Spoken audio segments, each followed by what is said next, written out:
You've bypassed the standard firewall and accessed the master archive. What you are about to hear is an uninterrupted compilation of decrypted logs and fragmented files. Over 3 hours of data that was supposed to stay buried. Whether you're using this broadcast to fall asleep or you're just riding out a long night, make sure your doors are locked. Dim your screen. Let the audio run. I've stitched these fragments together so you won't be disturbed by any sudden breaks. Just close your eyes, listen to the static, and try to ignore the shadows between the scan lines. Initiating playback. And remember, keep your history clear.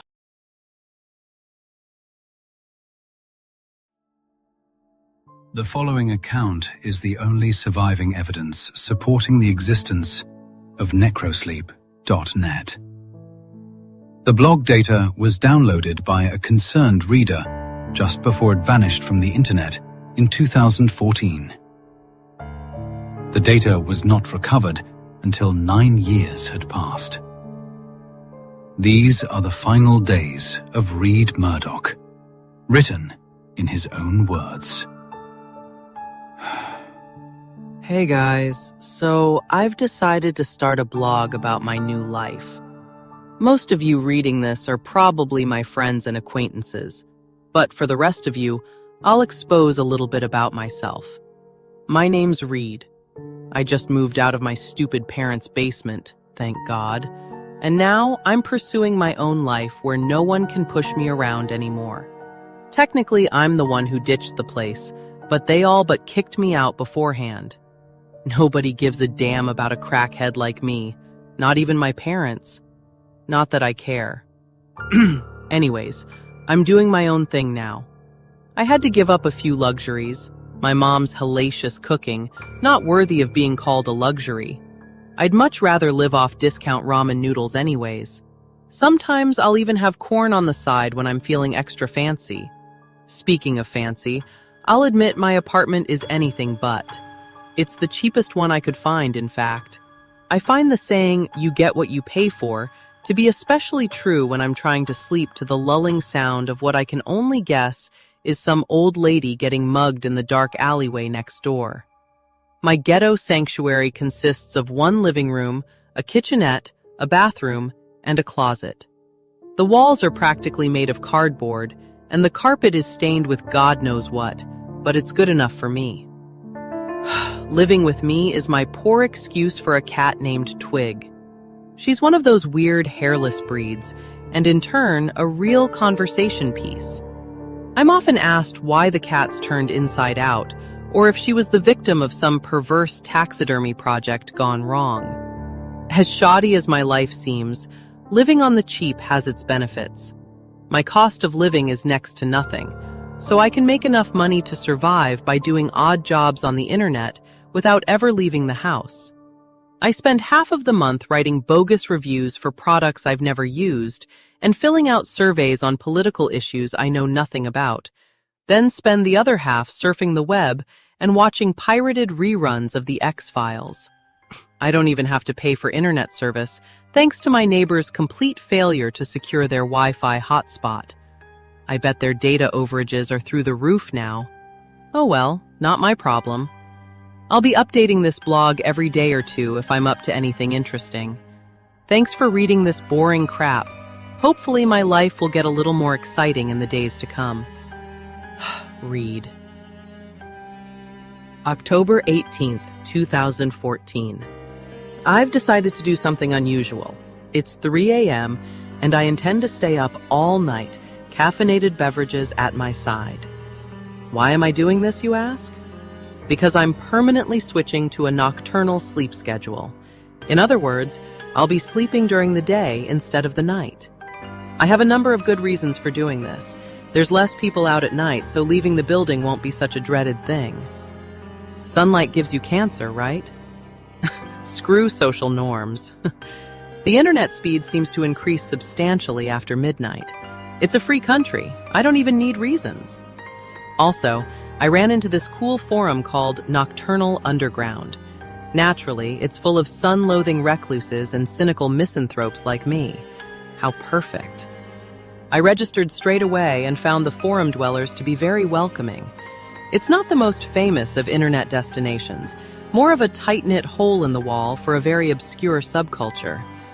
We all seem to share a general appreciation for societal disconnect, which is cool because I really thought I was the only whack job who can't stand dealing with normal people.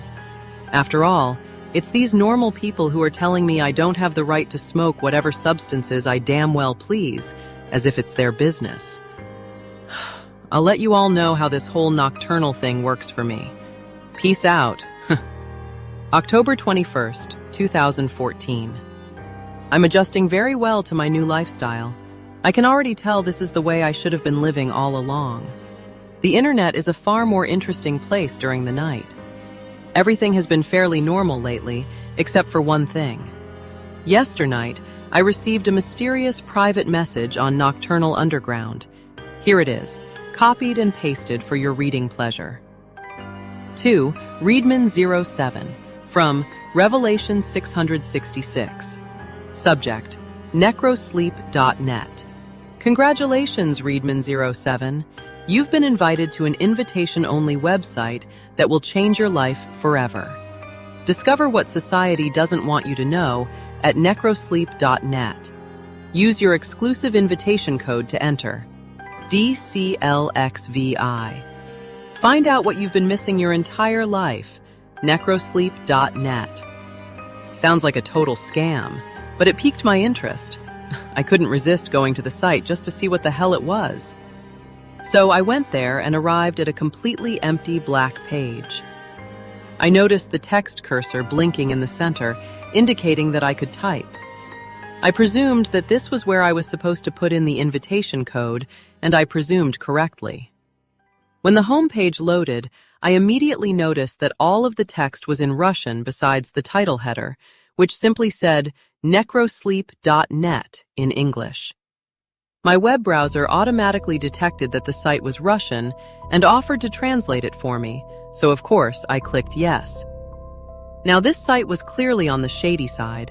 Whoever made it was certainly not well versed in web design, as it had more in common with a notepad document than a good web page.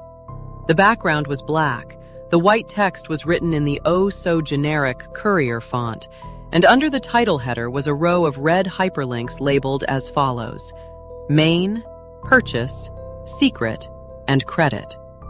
Here's an excerpt from the main page. Welcome to necrosleep.net. This website is invitation only. Selected visitors have exclusive access to our special product that will change your life forever.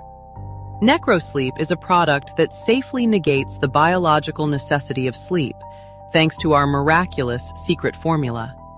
With one pill a day, you will never feel the need to sleep again. Try it for yourself by clicking the purchase link. If Necrosleep doesn't change your life, we will offer you a complete refund. Your astonishment is guaranteed. What a bold claim these people are making. There's no way this stuff actually works. Otherwise, everyone would be taking it. Obviously, I was skeptical, and still am, but I snooped around the site a bit more, just out of curiosity. I clicked the secret hyperlink, which took me to another page. Here's the text from said page.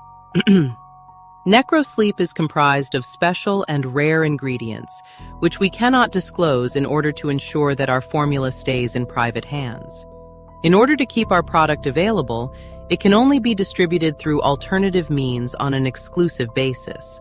The active ingredient in Necrosleep has been sought after for years by doctors and scientists intending to displace sleep with wakefulness. Only we have managed to do what others could not, as permitted by the will of our master. We can assure you with full confidence that our product will change your life, and you will never feel need to sleep again. Feel free to indulge in our secret. Alternative means? More like black market. Whatever's going on here doesn't appear to be legal exactly. Not that I care about the law, I just get untrustworthy vibes from this site. Anyways, I continued on and clicked the credit hyperlink. My heart skipped a little when I was confronted with, honestly, the most uncanny photo of a living person I've ever seen. It was an old black and white photo of a tall man in a doctor's coat. If he wasn't standing upright, I'd say the guy was dead, but my guess is that he was just cadaverously unhealthy and probably blind from the looks of his pale, lifeless eyes. Not a trace of emotion could be found in his face.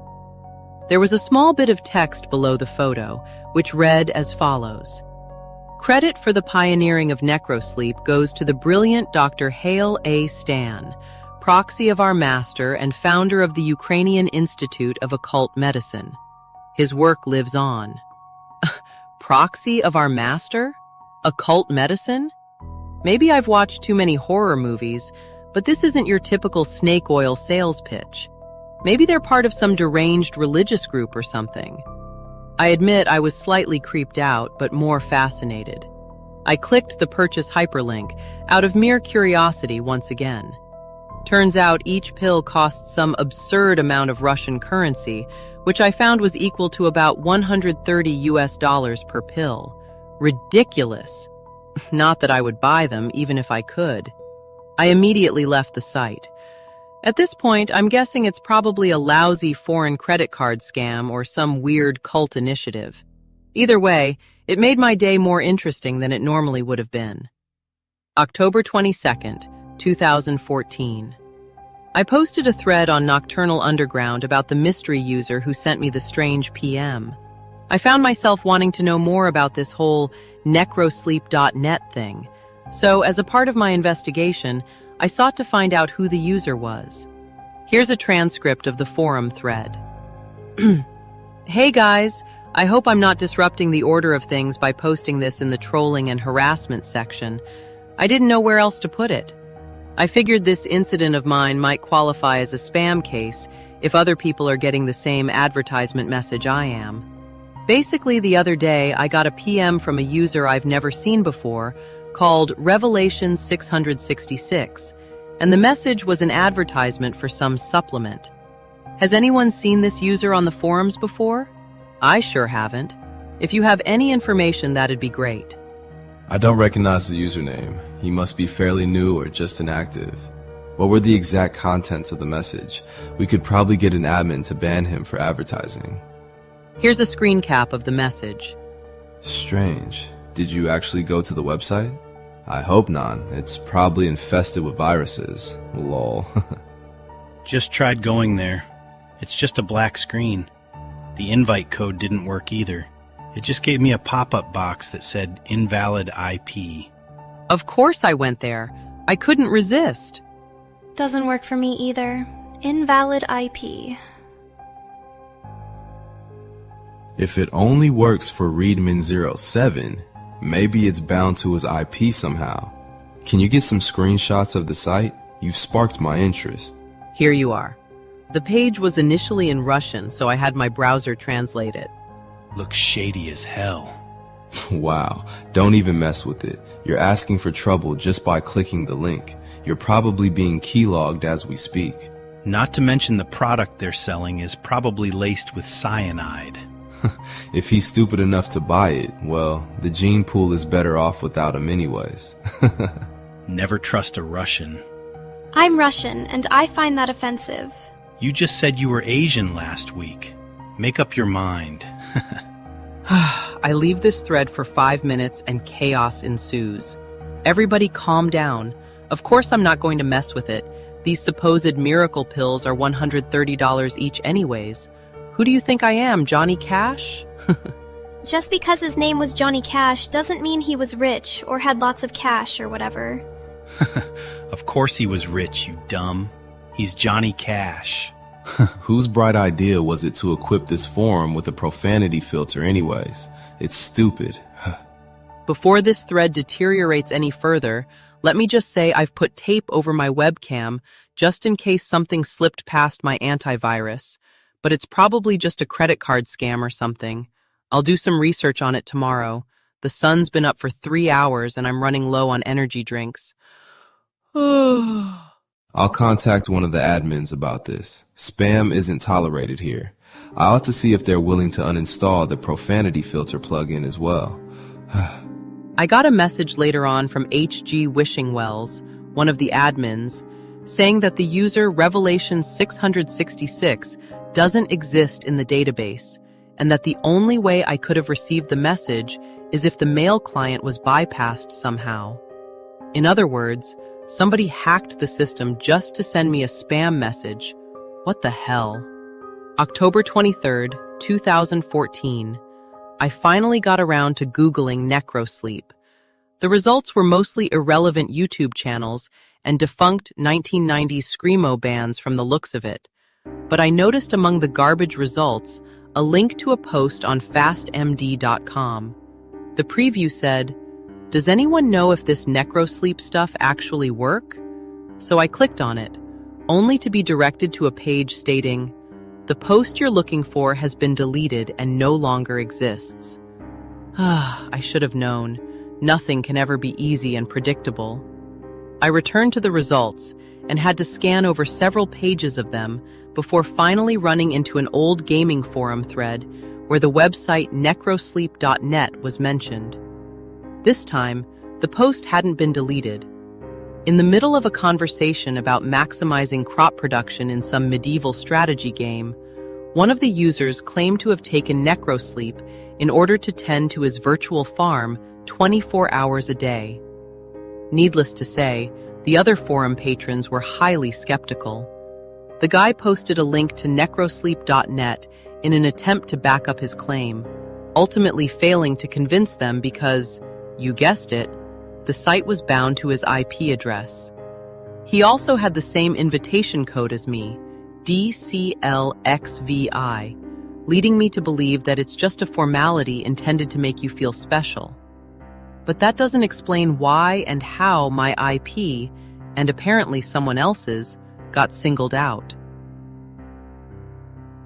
The bragger then claimed that there was irrefutable proof of his ceaseless wakefulness in his in-game score. In relation to the length of time his account had existed, his score was excessively high. So high, in fact, that it would be impossible for him to attain so high a score in so short a time frame, unless he was playing the game for at least 21 hours a day, which leaves practically no time for sleeping. Despite all that, they attributed his accomplishment to an automatic bot program that operated the game for him during the night. Since cheating in this way is against the game rules, his account was promptly banned, according to the moderator at the end of the thread. Sure enough, in little red letters below his forum avatar were the words, "Banned for bot abuse, August 12th, 2006. I couldn't find any more relevant results for necrosleep or necrosleep.net other than what I've just told you about. Looks like these online dope dealers are pretty stealthy. I'm just dying to know what their real motives might be, because I could think of a million better ways to steal someone's credit card number or peddle quack remedies. It could be a prank, but evidently this has been going on since 2006 at least. Perhaps some jokes just never die. October 25th, 2014. I got another PM from Revelation 666. Am I the only one who gets creeped out by that name? Knowing what I know now, it makes me uneasy to think about the great lengths this user went to contact me specifically. For some reason, they stealthily bypassed the system just to send me these messages and make me this offer. Here is the message I received. 2. Readman07. From Revelation 666. Subject: necrosleep.net/backdoor. Congratulations, Readman07. You've been selected to receive a free 30-day trial of necrosleep. Claim your exclusive reward at necrosleep.net/backdoor. Find out what you've been missing your entire life, risk-free. necrosleep.net/backdoor. Once again, my curiosity got the best of me.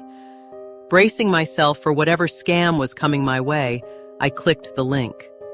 I was taken to a page asking for my address, nothing more. I thought about it carefully, knowing full well that these people likely have malicious intentions. But if I entered my post office box, what's the worst that could happen?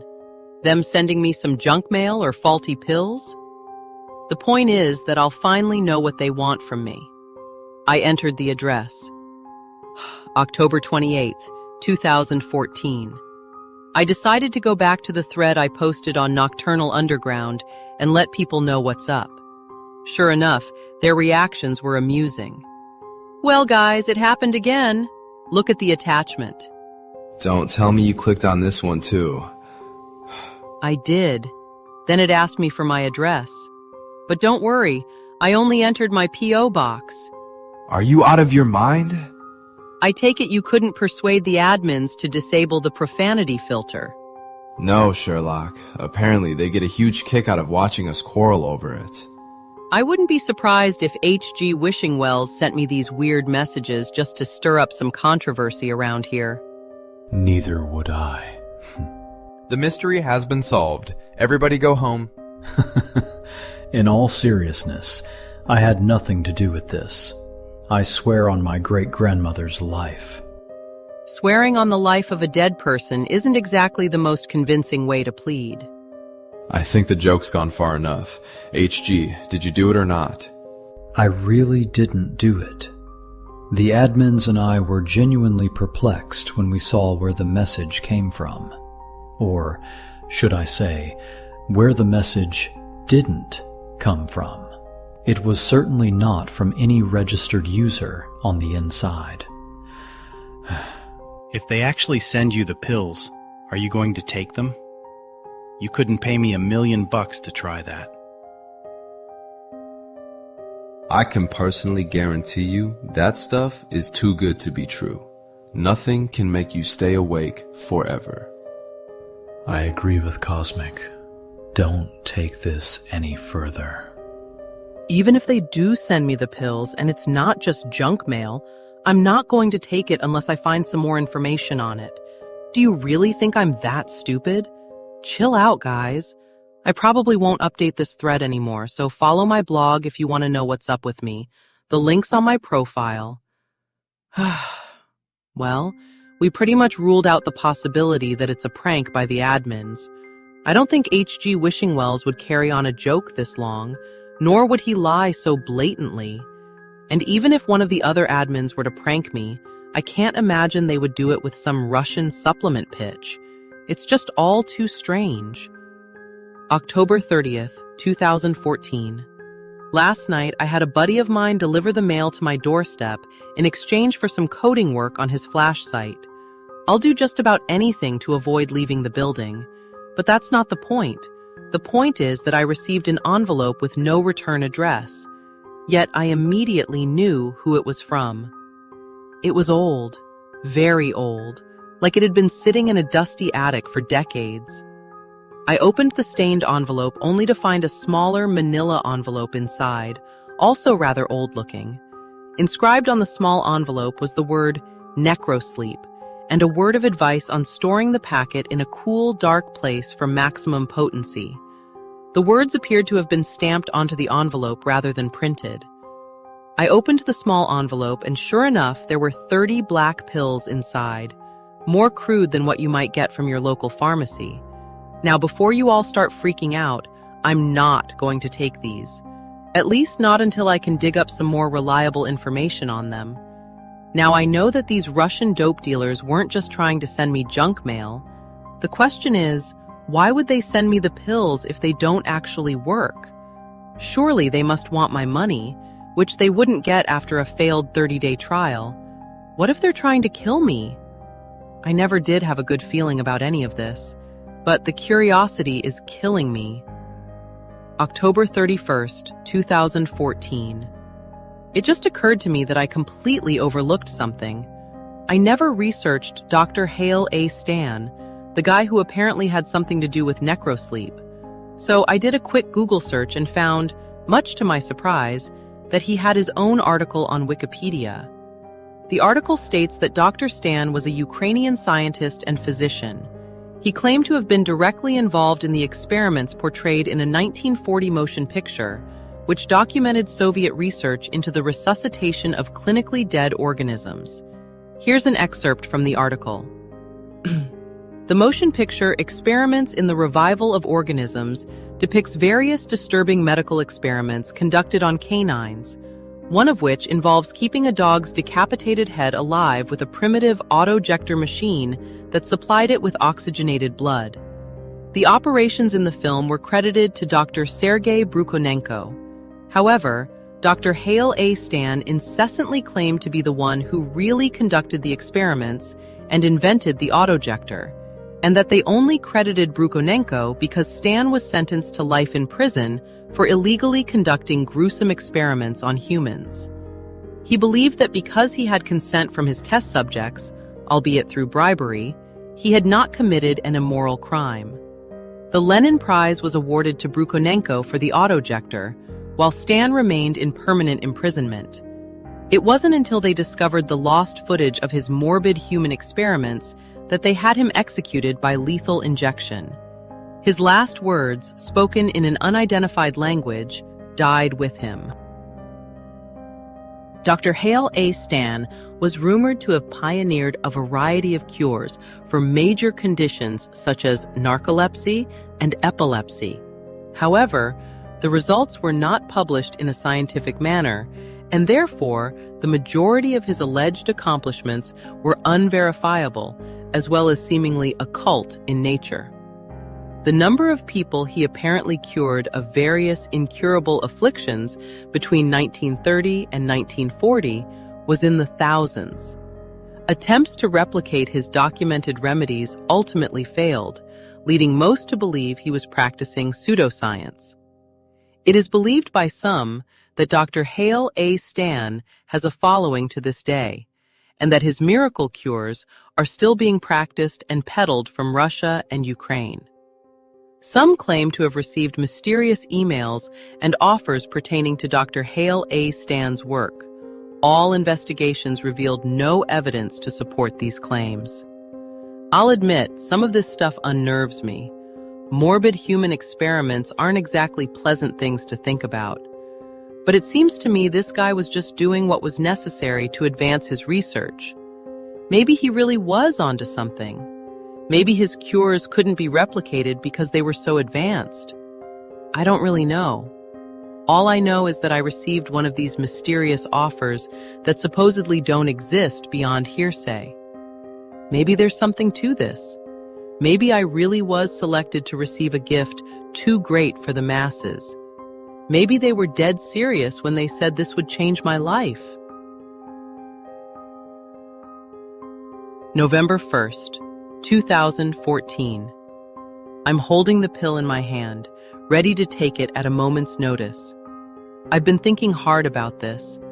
I know it's not the safest thing to do, but I'm a risk taker.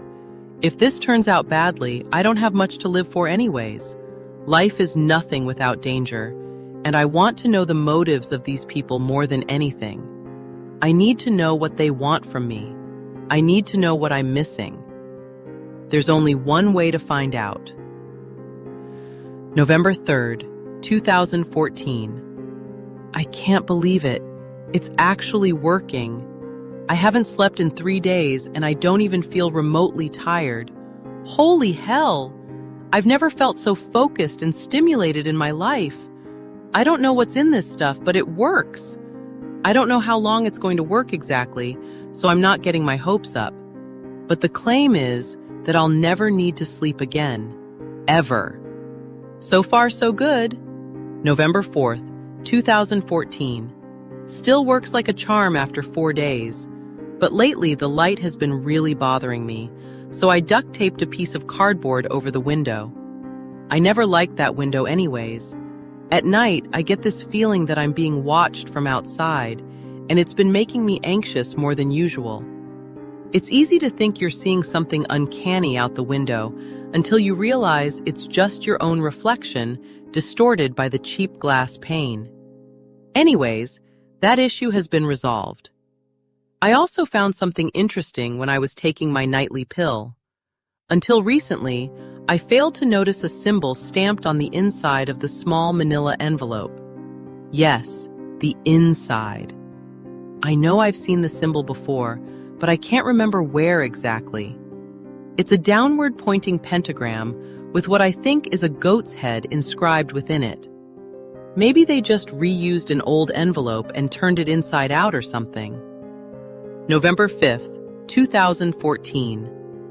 Thanks to one of my followers for pointing out something I didn't realize. The emblem inside the envelope was actually a satanic symbol. Yeah, needless to say, I'm definitely not taking this crap anymore. This sort of thing really creeps me out. I'm done. I wish I would have read that message before I took it tonight. I'll just quit tomorrow. I mean, it hasn't harmed me thus far, and I feel great, so maybe I'm just being paranoid. It's just a symbol, probably a printing mistake or something. But screw that. I'm not messing around with demonic affairs. No way in hell. November 6th, 2014. Over the past week, I've been taking one of these pills at exactly 10 p.m. each night. I planned on stopping the pills tonight, but around 10:30, I started getting this horrible headache, and it got progressively worse. I was thinking maybe it was just me adjusting to suddenly going off necro sleep, so I waited another hour, and I just couldn't take it anymore. I took another pill. I know I could quit if I wanted to, but I'm starting to think there's no reason to. I mean, I don't have to sleep anymore. I've been feeling energized. I should just man up and stop being irrational. November 9th, 2014. I've been making a killing with all this free time and newfound focus. I made $5 grand in a single day of trading virtual property. That's not including my online poker proceeds over the last week, which are through the goddamn roof. Suddenly, I have this intuitive grasp of numbers that I never had before. I've been living my life in a daze until now. They were right. This really is changing my life. November 11th, 2014. Here's a rather peculiar story for you guys. I was sitting on the couch minding my own business when I noticed a couple of gleaming eyes staring at me from the dark corner. I thought nothing of it, knowing it must have been Twig skulking about. Cats have reflective eyes. Who else would it be? I looked away, and at that very same moment, I felt it. Twig's wrinkly little self curling up next to me. I looked back toward the corner, those beady eyes still fixed upon me, with Twig clearly at my side. I blinked and the eyes were gone. Man, my brain's really trying to screw with me. It had to have been mental, yet I remember it with such lucidity. Come to think of it, I should have known it wasn't Twig from the start. Cats' eyes don't glow red. Anyways, let's hope it was just a freak brain malfunction. After all, what else could it possibly be? November 12th, 2014. I'm going to run out of food eventually. Obviously, I could go to the store and restock myself, but the thought scares me. The thought of leaving the safety of my apartment, the thought of social interaction, I now dread it more than I ever have. I never have preferred going out to staying in, but I've never dreaded it this much. I wasn't always so terribly afraid. None of my instant messenger friends have been online lately, and they stopped upvoting my blog posts. Who's going to get my groceries? What if I have to go out there? I shouldn't be panicking like this, honestly. I'm being stupid. Stop panicking, you idiot. Stop panicking, you idiot. Stop panicking, you idiot. November 13th, 2014. My friend Jake came online. It was a temporary relief that lasted about as long as it took him to say, "I'm not dropping off the food until you agree to get out of the house." That was his offer, entailing that I leave the house and go clubbing with the guys in exchange for help. I declined out of pure fear. He was worried for my health, apparently. I can't blame him for thinking I'm becoming a feral hermit doomed to die alone in this pathetic slum, but he just doesn't understand. Nobody understands me. At least I'm pretty sure I got enough food to last till Thanksgiving if I stretch it. November 15th, 2014. I need to tell you all about another strange experience I had yesterday. I've been leaving my TV on lately so that the silence doesn't irritate me. that children's show Bucko's Garden was on? You know, the one we all watched as kids, until we were mature enough to realize how mindless and nonsensical it was. Yeah, that show. It was playing in the background on my boxy old TV in the corner.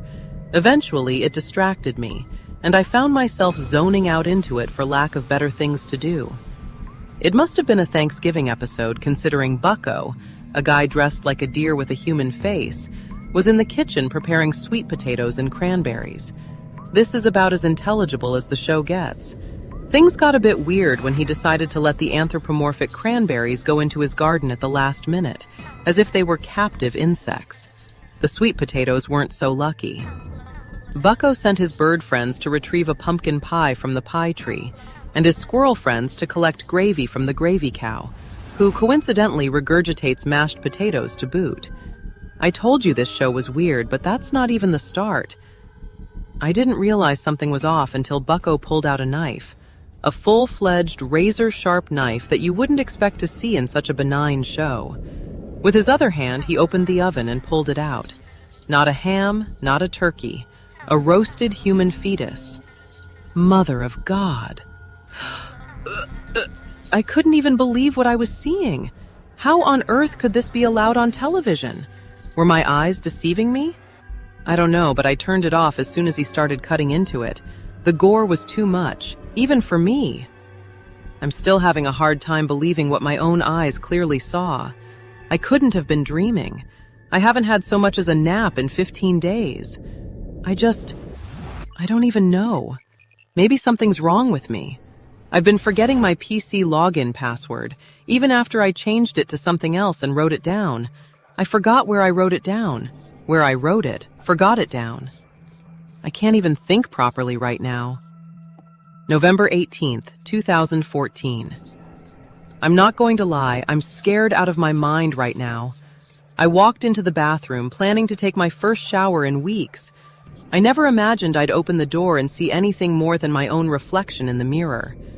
Instead, I saw it, standing behind me, staring, completely motionless. I froze and panicked more than I ever have in my entire life, I swear. You don't know true fear. You don't even have a clue. I can still see it, engraved in my mind. The face. It was demonic. It was gone as soon as it came. I'd say I was just imagining things, but it felt all too real. I'm not going into that bathroom ever again. I'll just go in the kitchen sink or something. I can't handle this. I wonder if these pills are screwing with my head. I need to stop. I need to stop now. I don't even feel safe in my own apartment anymore. I feel like the shadows are watching me. November 20th, 2014. I tried to stop the pills again, but I had a change of heart at the last minute. Something told me not to, like a voice in my head. I just feel like it would be wrong, and somehow my life would fall apart if I stopped. I don't think this is normal, the way I'm living, but I can't imagine it any other way. I can't imagine stepping out into the light, or even the moonlight for that matter. All of my instant messenger contacts have been offline since Jake talked to me last, and I don't know if my food will last another week. Twig's getting pretty skinny since I've been eating her cat food to stretch my supplies a bit, but she'll be okay as long as someone comes online by Thanksgiving. Speaking of which, nobody invited me over for Thanksgiving dinner, not even my family. But that's okay. I hate my parents anyways. Screw them. November 22nd, 2014. I've been hearing more voices inside my head. Horrible voices. It's really scaring me and I don't know what to do. Is it some sort of side effect or something? I can't hear myself think sometimes, like I'm losing control over my own thoughts. And these thoughts I have are so dark. It's not like me to think that way. I would never hurt anyone.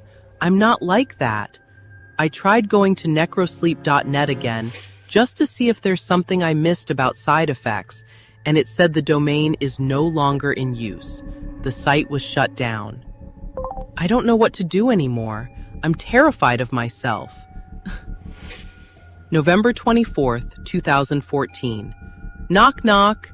I yelled through the drafty door, asking who it was. It was my friends Jake and Douglas. Apparently, they wanted to help me after seeing my blog posts of distress. But sure enough, it was only under the condition that I open the door and come out. Very suspicious. How do I really know I can trust them? I know I've trusted them for years, but what if they were just earning my trust so they could pull something more sinister later on? What if they give me drugged food? What if they stab me when I open the door? It just occurred to me that I have no real proof that I can trust them. I can't even trust myself anymore. I don't even know who I am. Maybe my whole life I've been a sadistic freak and didn't even know it. Maybe my true self is just now coming out. Maybe everyone is evil. November 25th, 2014. The voices won't stop. I used to think they were malevolent, but now I'm not so sure. Sometimes it feels like they're trying to liberate me. They want me to listen to them desperately. They show me things, horrible things, and yet these things don't seem horrible to me anymore. I'm numb. I don't feel anything. But I know there's one thing I can do to make me feel again. Part of me says it's terribly wrong, but the voices tell me otherwise. The voices are my friends now. The demons are my friends. November 26th, 2014. Twig is in heaven now. I had to do it. I had to know what it tasted like. It was satisfying, but I need more. I thought I'd never leave this room again, but I don't have a choice anymore. I need more of it. The face is getting angry. The voices are getting angry. My head hurts so bad. I need more. It hurts so much. I need more. They're hurting me. I need to feed them more. They need more. I need more. I have to make it stop. I need more. I need more. Make it stop. Police Report, Part 1, Thanksgiving, November 27th, 2014. Victim, Paul Murdoch. Aggressor, Reed Murdoch. Police arrived on the scene after a frantic 911 call from Margaret Murdoch, confirmed to be the aggressor's mother. The victim, Paul Murdoch, the aggressor's father, was found in the process of being mauled and cannibalized by the aggressor, Reed Murdoch, whose face and mouth was covered in blood and brain matter. Reed was shot dead after refusing to stop eating his own father, whose skull was torn open entirely. Drug use is suspected to be involved. Police Report, Part 2, November 29th, 2014. Reed Murdoch's residence was inspected thoroughly by investigators. A hairless, headless, and disemboweled cat carcass was found on the kitchen counter. The cat's blood and bodily fluids were spilled throughout the house, while the head was found crushed, the brain having been completely removed and nowhere to be found. The apartment was clearly inhabited by an utterly insane individual, given the foul and uncleanly nature of the place. An old TV rested in the corner, turned on, displaying only static and white noise. It had no antenna. A suspicious packet of unidentified pills was recovered. The resident's computer and other personal effects were confiscated and await further analysis. Autopsy Report, December 4th, 2014. Subject, Reed Murdoch. The contents of Reed Murdoch's digestive tract were a disturbing mixture of human tissue, mostly brain matter and cerebrospinal fluid. Examination of his own brain, however, was even more disturbing and perplexing. It was clearly and visibly deteriorating. The tissue was black and red, rather than the usual pinkish grey, and riddled with holes throughout. Closer examination revealed thousands of small black parasites to be consuming the brain. This was undoubtedly the cause of the man's insidious psychosis. Testing on the parasites was inconclusive, as they didn't match any known species. Further testing is required. The unknown pills recovered from Murdoch's apartment have been tested and confirmed to contain a vile plethora of uncommon substances, including obscure, highly addictive euphoric drugs, human hormones, and parasitic eggs, presumably meant to remain dormant in a cool place until introduced into the body, allowing them to hatch and eventually invade the brain. It is unclear how Murdoch acquired the pills and where they came from, although whoever concocted them surely had malicious intent. Police Report, Part 3, December 6, 2014. Two friends of Reed Murdoch, Jake Fairfax and Douglas Lopez, were questioned at the police station. Immediately, they referred to his online blog, where he allegedly recorded his path to eventual insanity. It was found that the blog had mysteriously disappeared off the face of the internet for reasons unknown. They were aware of the unknown pills Reed was taking, claiming they originated from the website necrosleep.net. Investigators later confirmed the website does not exist. And so ends the final testimony of Reed Murdoch, a man who sought freedom from sleep only to discover that dreams are the only barrier keeping the darkness at bay. Those pills weren't medicine. They were an incubator. Eggs waiting in the dark, waiting for warmth, waiting for a host.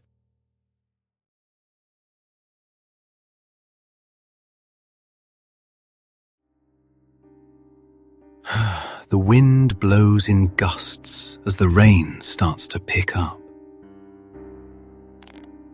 The thin hood of my favorite sweatshirt barely stays up, clinging uselessly to my already damp hair.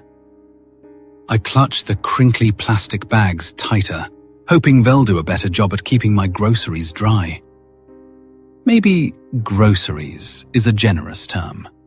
The only things I've bothered to pick up from the mini-mart up the road are a frozen microwavable dinner, 2 cans of Diet Coke, a banana, and a small bag of gummy worms to reward myself for leaving the house that day.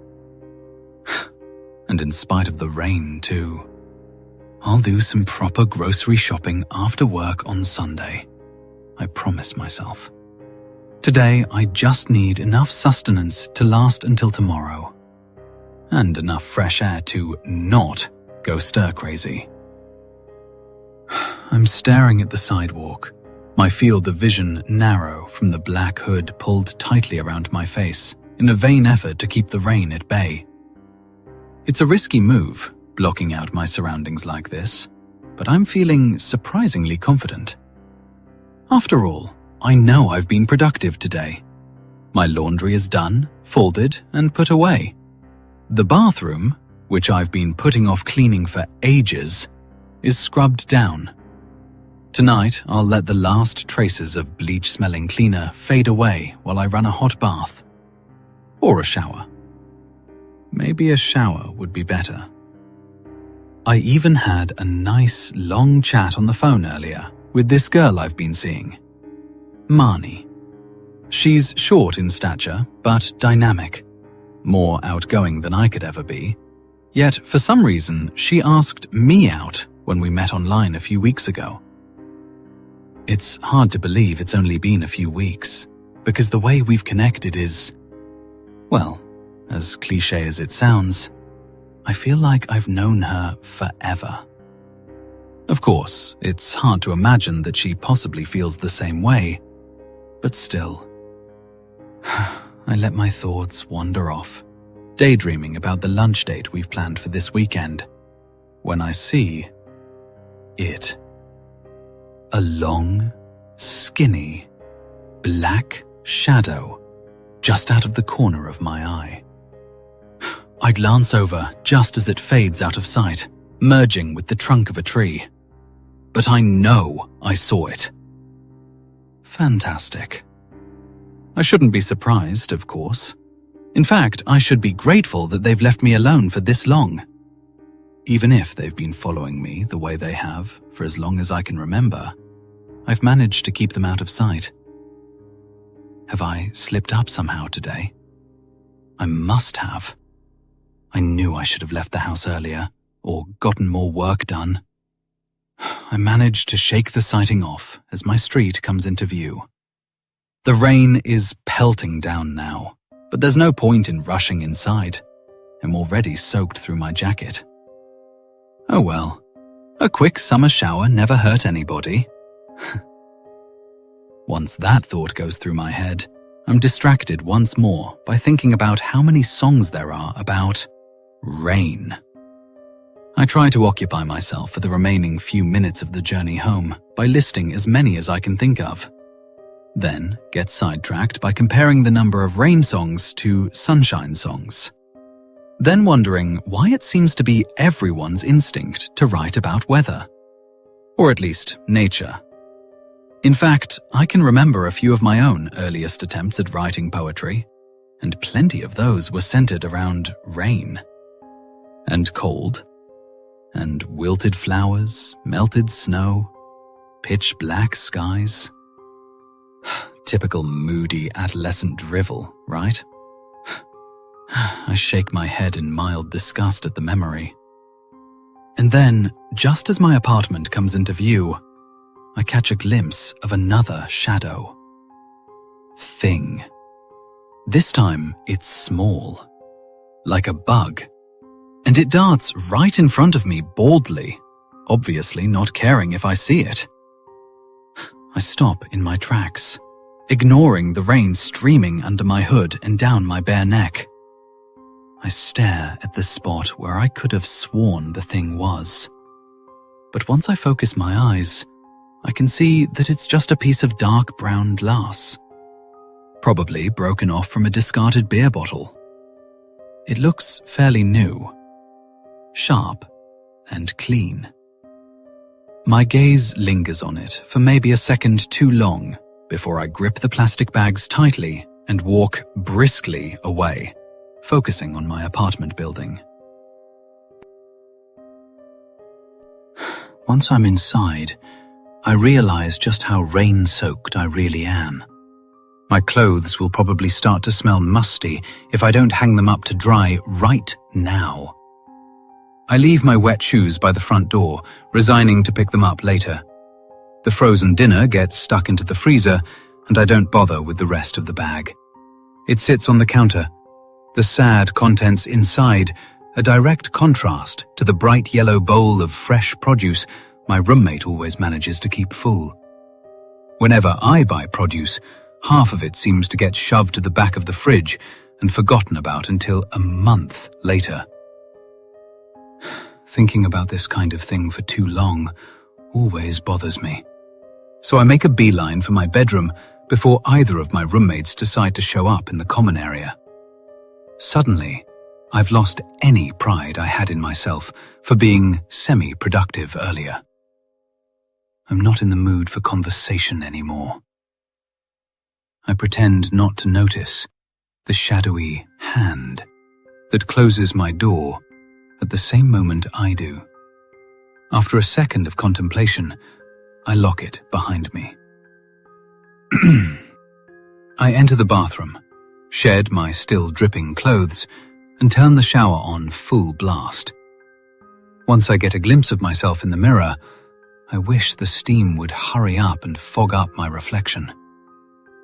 The rain has darkened my short red hair, and the effect is overall less adventurous and cute, and more drowned rat. But that's kind of what I expected. What I don't expect is the 4 or 5 shadows lingering just behind me.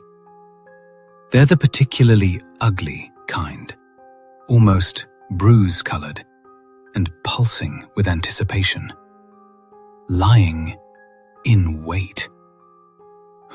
Right now, in this vulnerable state, in front of the mirror with no distractions, I look my reflection in her eyes and know the truth.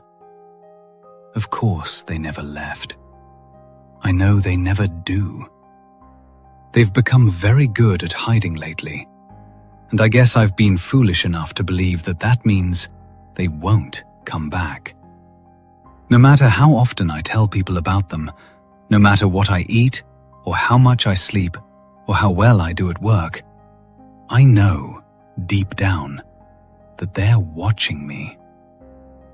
Some of them are crawling on me right now. Those are the worst.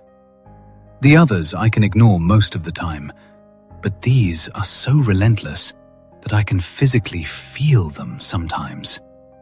They almost itch, dancing across my skin amongst the ghosts of the ones that danced before them. The ones I gave into. But I can't give in now. I've had such a good day, a good week. I have friends, I have a job. Things are going well, right? I tear my eyes away from my reflection and step into the shower, turning up the water until it's almost unbearably hot.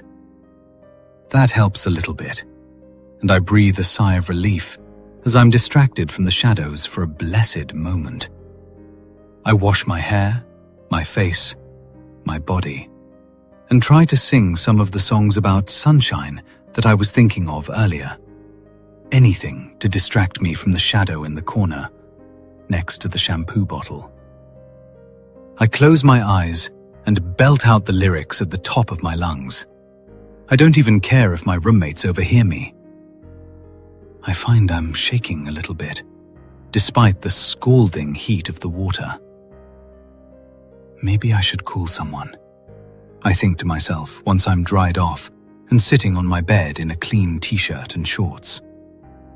There could be a shadow thing under my pillow, but I haven't been in bed since this morning. That has to count for something. They don't tend to infest my bed as much when I keep it clean and unoccupied. Anyway, it's dark outside now, and it should be okay to lie down and relax. I know I should tell someone that they've come back, but I want so badly to believe that this is just a fluke. So I saw a few of them while I was out for a walk.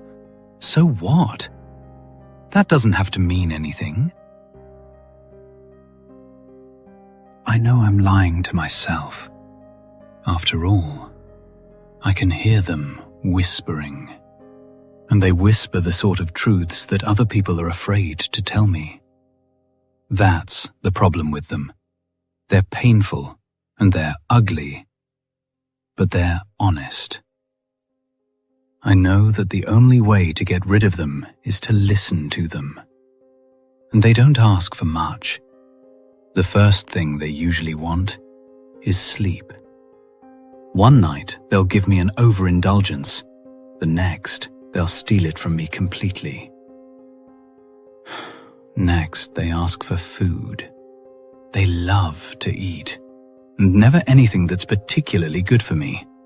Sugar, preservatives, fat, salt, bread. Then, once I start feeling bad about that, it's not long before they cajole me with the thought that alcohol would make it easier to eat a bunch of crap and feel less bad about it. At least until the morning, in which case I can always sleep it off. One of the worst things about it is that, well, everyone has days like that. And for plenty of people, it isn't so hard to distinguish a normal day from a day consumed by shadows. But they come, little by little, and gnaw at my life, my energy, my voice, my brain. I don't know what I'm going to do about it tonight.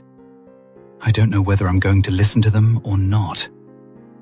I don't know if I'll be able to resist temptation, or if I'll give in and welcome the crawling black parasites back into my life.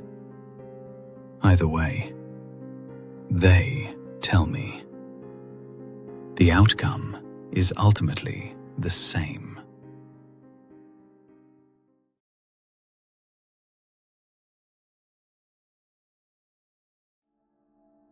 I've been searching for this tape most of my life. I've thought about nothing else since it was taken from me 12 years ago. As I sit here in my grandmother's bedroom, holding the familiar red plastic in my hand, I feel a sense of inner peace. I know that my search is over and that serenity can follow.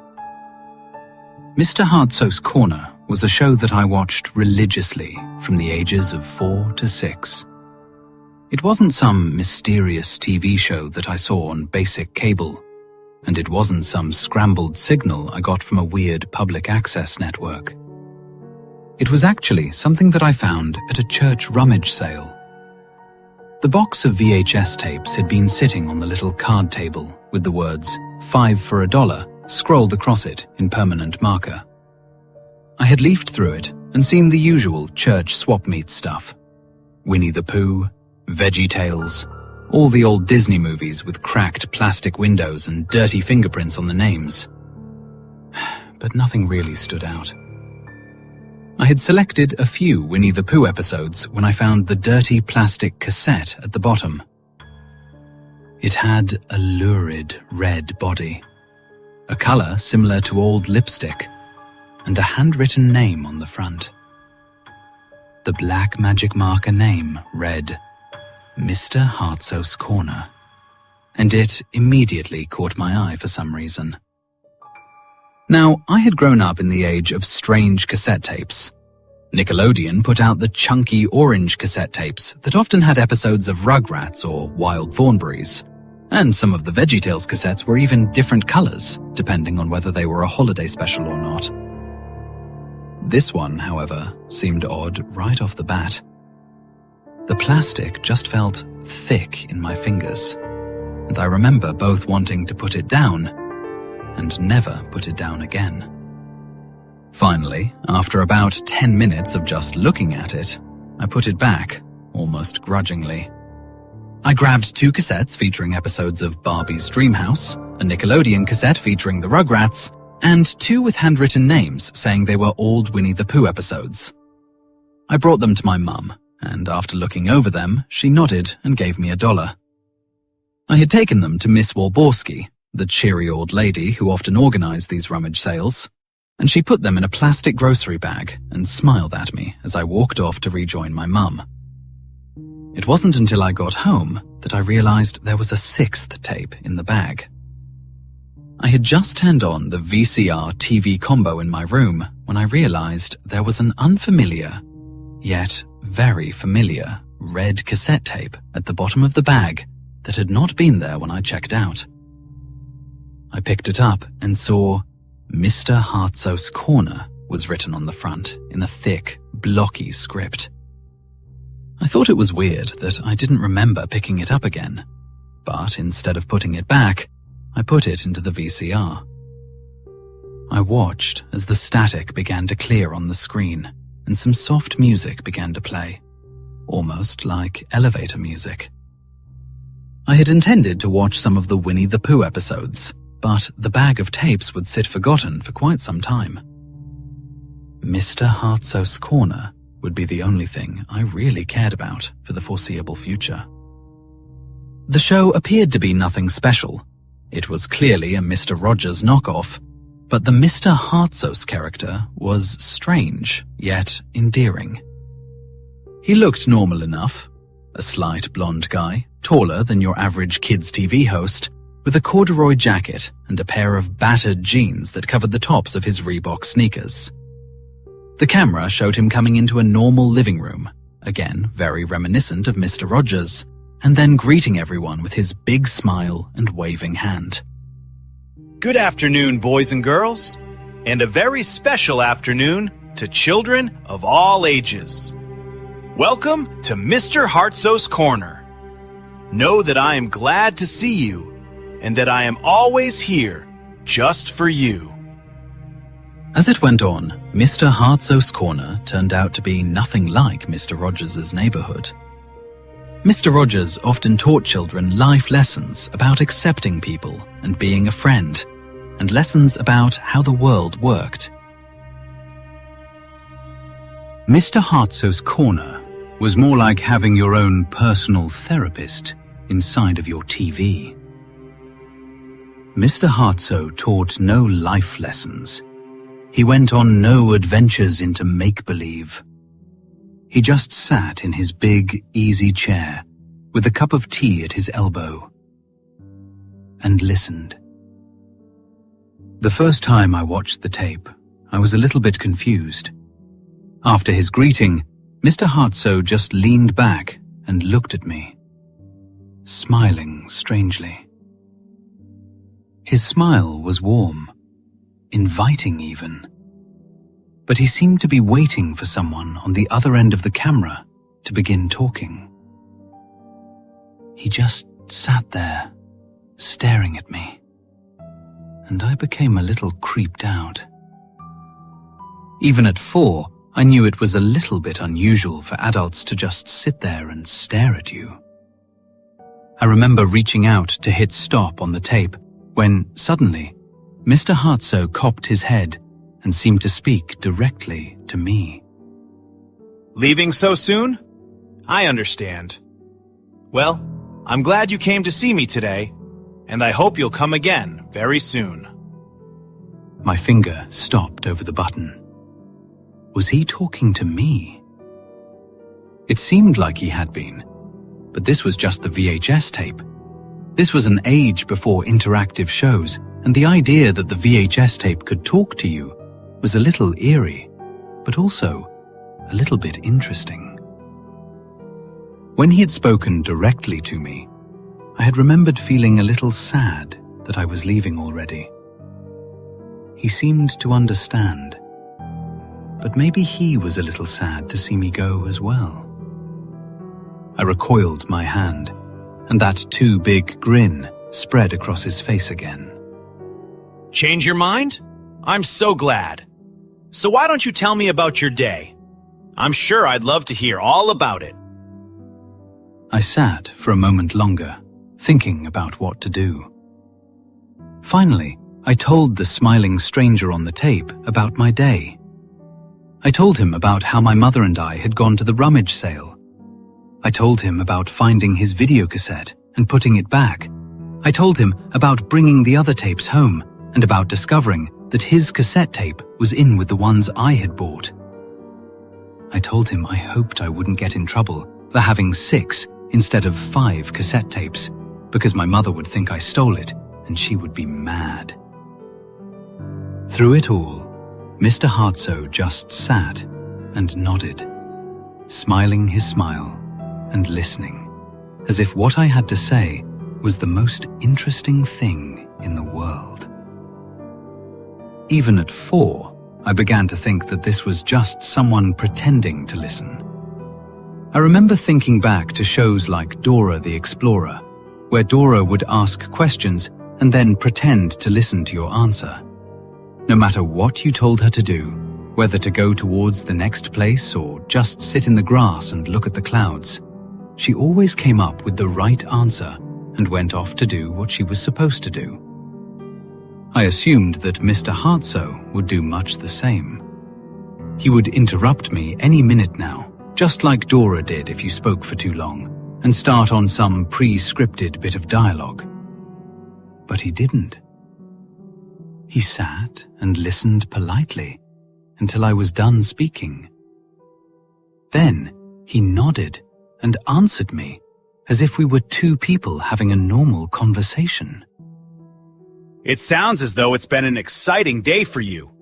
I'm glad you got to spend your day doing something important, something that you enjoyed. It's a real honor to be part of your life, and I hope we can be friends for many years to come. I spent that whole day in my room, talking with Mr. Harzow and telling him about my family, home, and life. He always seemed so interested in my stories. He always listened with that big smile and that fatherly way of taking everything I said. When my mum called me for dinner, he said he would wait for me to return. When I returned, he was still sitting and looking out from the screen like I had never left. He asked me about my dinner, and we talked until it was time to go to bed. Will I see you tomorrow? And I assured him that he would.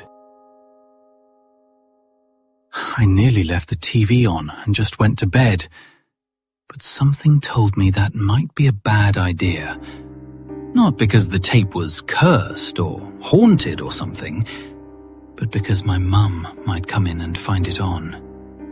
She might talk with Mr. Harzow and decide that she wanted him to be her friend instead of mine.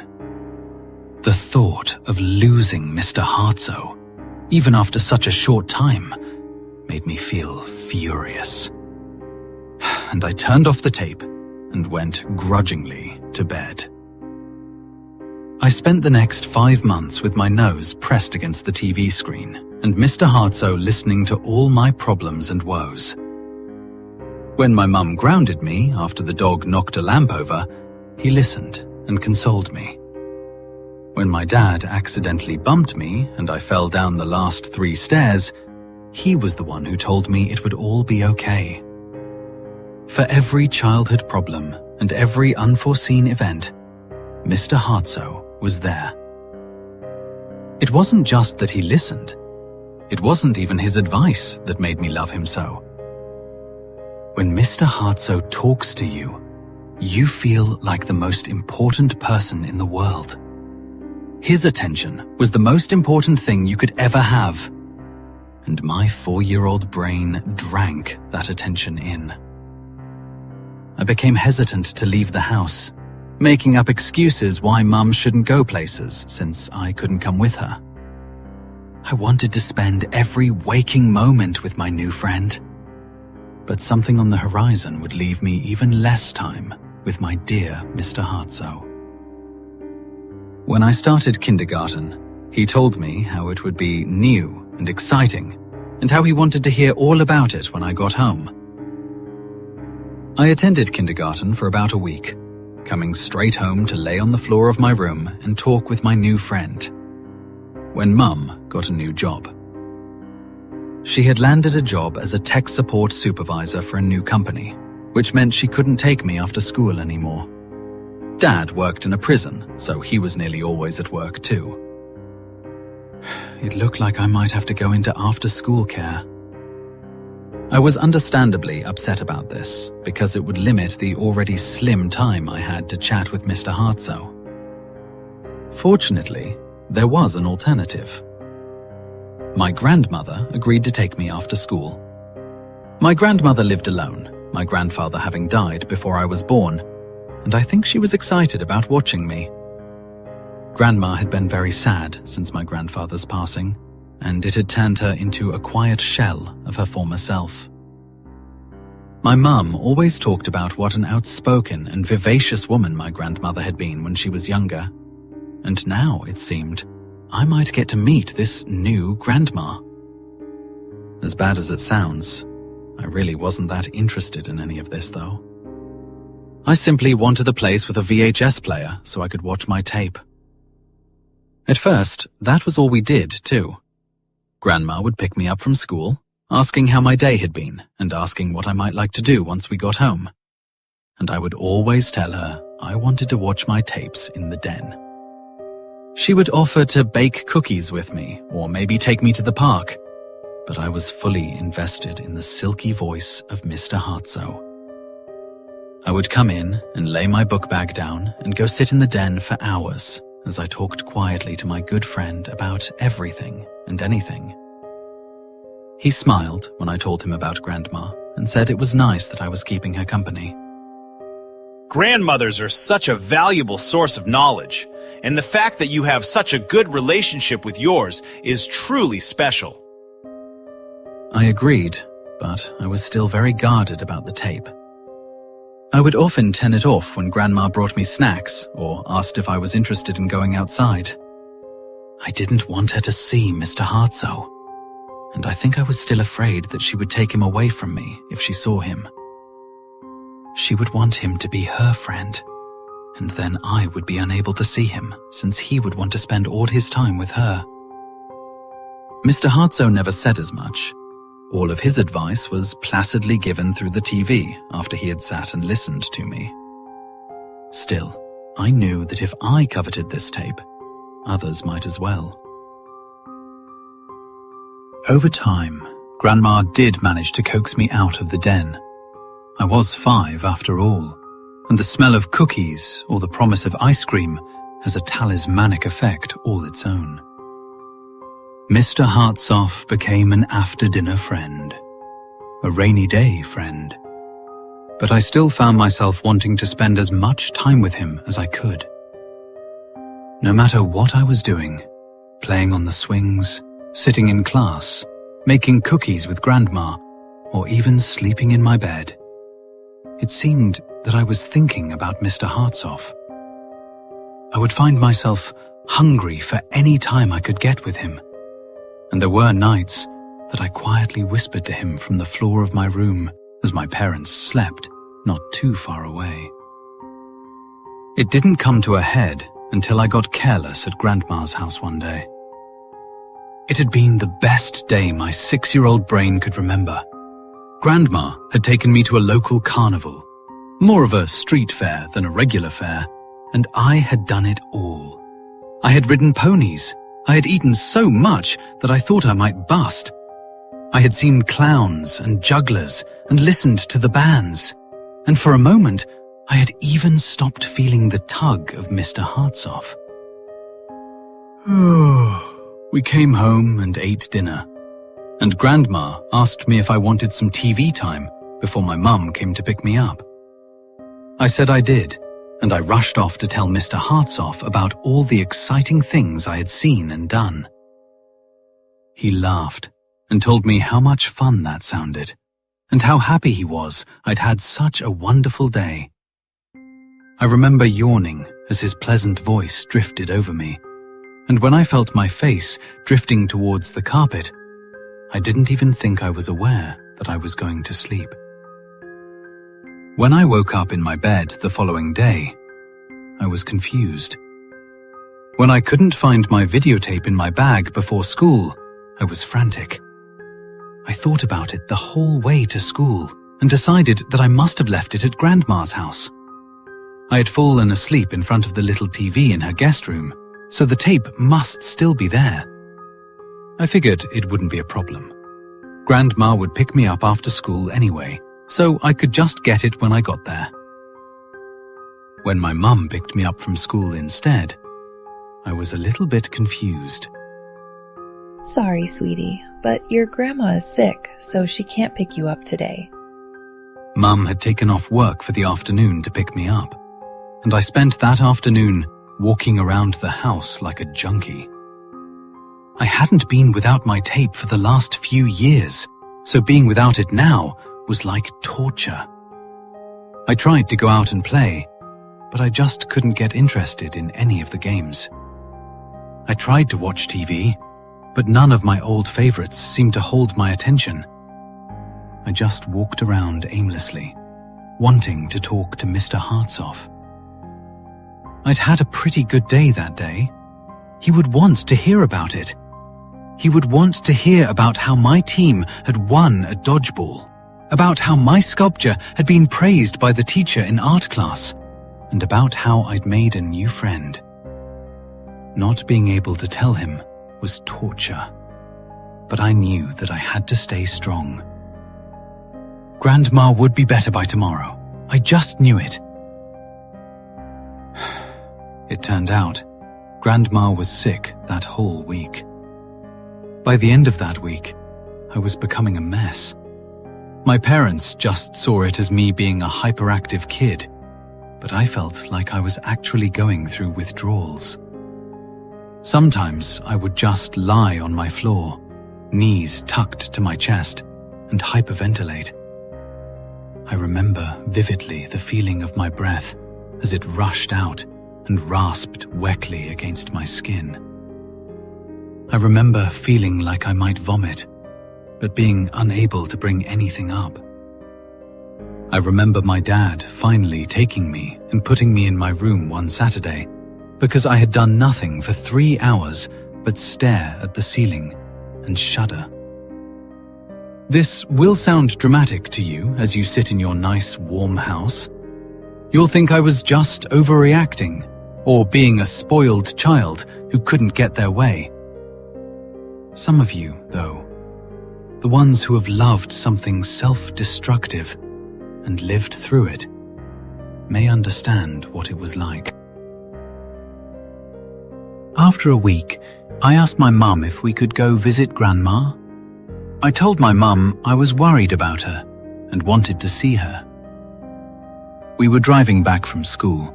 Grandma had been sick all week, and the idea suddenly occurred that maybe we could go check on her. Anything at that point to get my fix. Mum had knocked about 20 times when she finally used the spare key to open the lock and head inside. I was inside as soon as the gap in the door was big enough. The house looked different, but I hardly noticed. I was charging down the hall to the den, Mum calling for my grandmother as she came inside behind me. The door to the den was ajar, and I crashed through it and knelt before the silent altar of the cold little TV set on the floor. I pushed the button, but nothing happened. I pushed it again, but still, nothing happened. I peeked into the VCR slot and found it empty. Someone had taken my tape. I came hobbling from the room on all fours, probably possessed of that "give us the precious" look old Smeagol showed to Frodo far too often. I heard Mum in the kitchen, still looking for my grandma, but I only had one thing on my mind. My Harzow had to be here somewhere. At the bottom of the stairs, I stopped, cocking my head like a dog as I listened. I could hear him. I could hear Mr. Harzow. I could hear the melodic sound of his voice. I could hear the soothing tones that had so often told me that everything would be fine. I had craved that voice for the last 7 days, and now it was so close that I could almost taste it. I ambled up the stairs as quiet as a shadow, pressing my ear to the door of my grandmother's room. I could hear him telling her how he understood her woes and commiserating with her sorrow. I shoved the door open, looking into the den that had become my grandmother's room. It was filthy, a smell like waste just left to drop where it would, assaulting my nose, along with the smell of spoiled food. Grandma was perched on the bed like a gargoyle.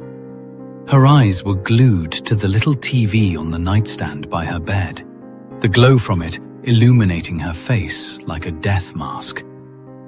It had only been a week, but she looked so haggard and so old that it almost scared me to look at her. She jumped when I screamed at her to give me back my tape. She covered the TV, the screen making her eyes shine with lust, as the two of us yelled at each other like angry cats. I told her how unfair it was that she could just take my things and demanded that she give it back. It's my tape now, and I will never give it back.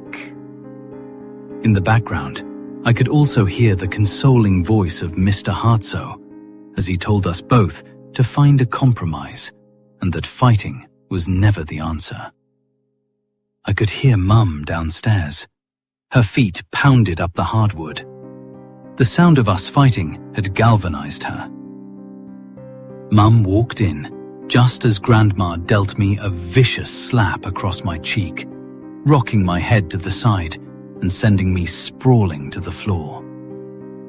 I can remember the two of them shouting at each other as easily as I can remember any of my favorite television shows. They never came to blows, but it was very close a few times. Mum wanted to know just what the hell was going on. Grandma kept shrieking that she wanted us out, all the while clutching her fuzzy television set. Grandma said we were not welcome here anymore. She said she never wanted to see any of us again. She said she would call the police if we didn't leave immediately. All the while, I could hear Mr. Harzow whispering for her to not do such a thing, for her to work out her problems and to reconcile with her loved ones. Far from making her see reason, hearing his voice only seemed to harden her resolve.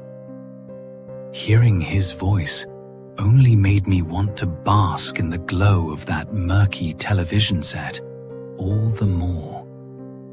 Finally, we left, my mother weeping openly as she dragged me kicking and screaming down the stairs. That was the last time I heard his voice for 12 years. After 12 years, you would say that I might have forgotten about Mr. Harzow. After 12 years, you might think that I would have surely moved on with my life. After 12 years, you might assume that I would find other hobbies and interests besides talking to a man that lives inside a VHS tape. You would be wrong. Dead wrong. When it became apparent that I couldn't get the tape back, I started searching. This was the early days of the internet, and I started furiously pursuing information online about similar tapes or similar programs. I didn't find much, though. I met a handful of people who were clearly just playing around. I met a few others who were trying to use the tape and my obvious desire for it to lure me into something terrible. Neither bothered me much, but the others showed me something I didn't want to see. Becky and Stephen were two users I spoke to on a forum who I believed had actually come into contact with Mr. Harzow. Both had the kinds of conversations with me that smack addicts likely have with each other. They spoke of their time with him lovingly, their words painting a picture of almost worshipful need. Becky said that she had spent 10 years with Mr. Harzow before her mother had taken her television and thrown it out. She'd locked Becky in her room, and Becky had been forced to watch as the truck came and took the TV, VHS and all away forever. Stephen had a similar story, but his tape had been destroyed in a fire when his house had burned to the ground. That was 2 years ago when I found them, and I had no idea how they would affect my search. About a year after meeting Stephen, he stopped talking altogether. Becky and I assumed that something must have happened to him. He had been teetering lately, rolling in the memories of his time with Mr. Harzow, like a dog rolls in a smell it likes. And he had been talking about self-harm a lot. When he didn't sign on for about a week, Becky and I assumed he had finally had enough of dwelling on something he couldn't have. His last message read, "I'll be with him soon." Becky, on the other hand, saw an opportunity. An opportunity that I never would have foreseen. She began asking a lot of very loaded questions about where I lived and, more importantly, where my grandmother lived. You see, Grandma was still alive, even after 12 years of living under Mr. Harzow's watchful eye. No one had seen her. No one had heard from her. she was just sort of living off her retirement in her slowly deteriorating house. I had walked by there many times, trying to find a way inside while she was away. But she never left. Her groceries were delivered, her mail spilled from her box, and she simply existed inside her crumbling tomb. I saw what Becky was after, and refused to tell her where she could find my tape. Becky, it seemed, was more resourceful than I had thought, though.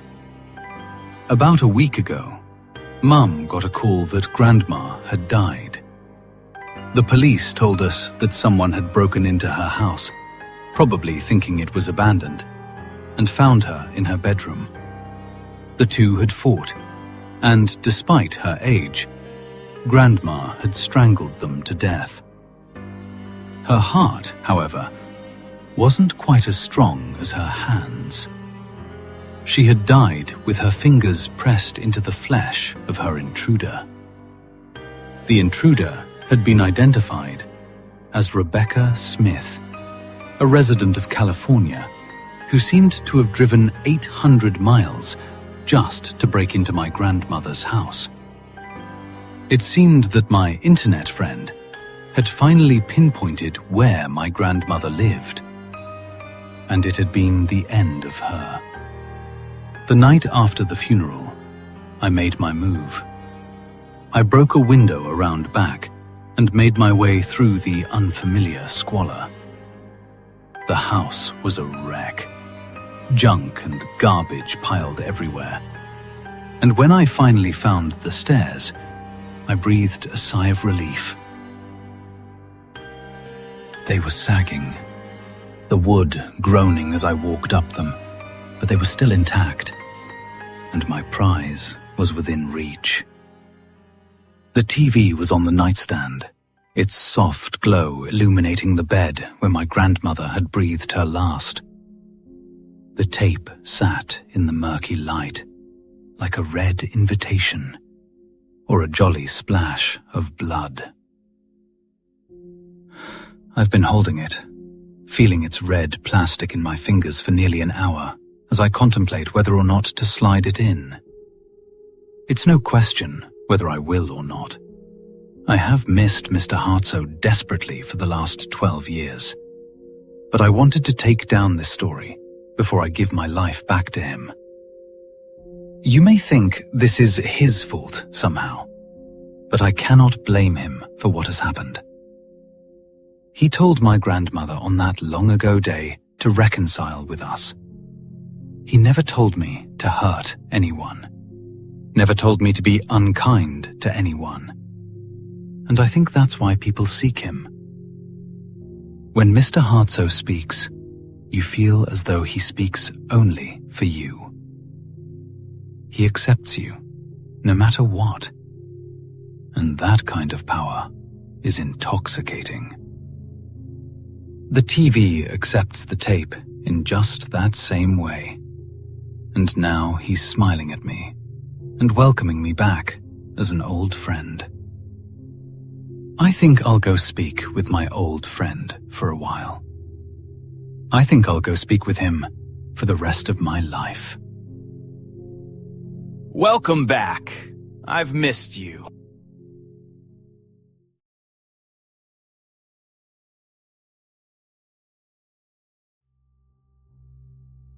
I'm not exactly sure what had gotten into her.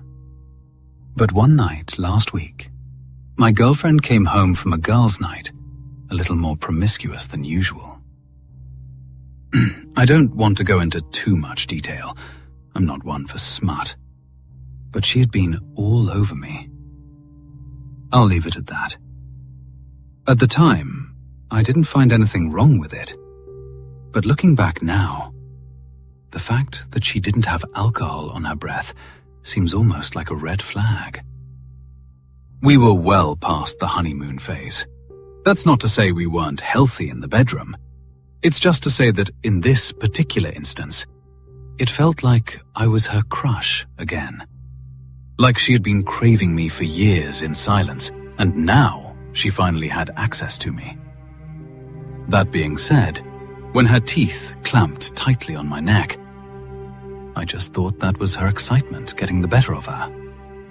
It wasn't until I felt the warm liquid running down my throat and into the dents around my clavicle that I mustered up the willpower to at least put up some sort of resistance. Ow, honey, you bit me a little hard there, don't you think? In response, instead of apologizing or even acknowledging her mistake, she proceeded to bite me again, this time directly on the lip, drawing blood immediately. Now I was getting a bit irritated. Pushing her off me and to the side of the bed, I got up, flustered, and pretty much ran to the bathroom to examine myself, while my girlfriend pouted into a pillow. Both wounds were actually quite worrisome, if I'm being honest. It had only been 5 minutes, and already the bite mark on my neck looked green with infection. The blood wasn't letting up either.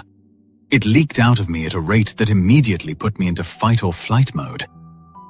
Hurrying out of the bathroom, I announced to my girlfriend that I desperately needed to get to a hospital. This wasn't just some stupid mistake in bed. This looked malicious. I was almost shocked at the fit my girlfriend threw in response, screaming and crying at the top of her lungs for me not to go to a hospital.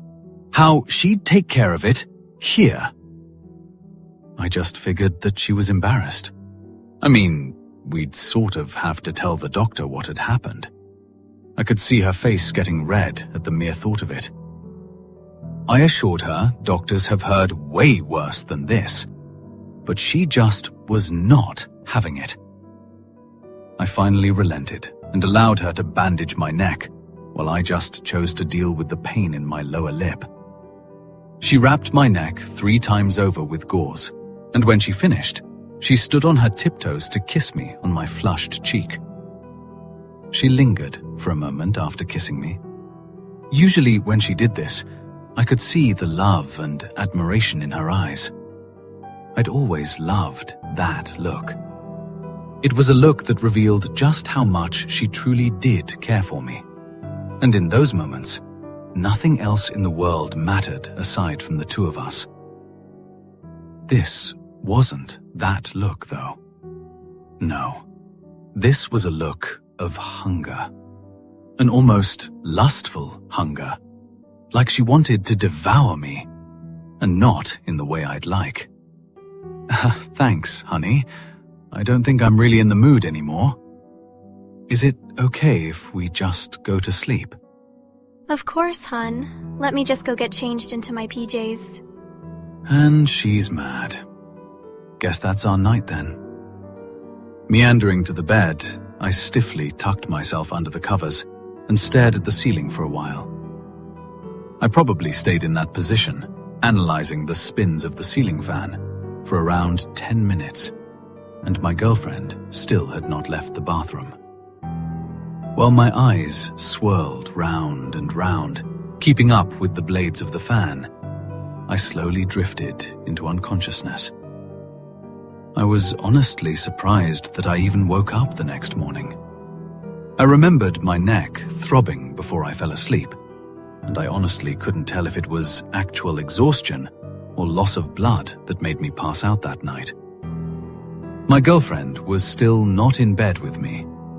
However, the bathroom door was now open, and I could see her clothes on the floor in front of the sink.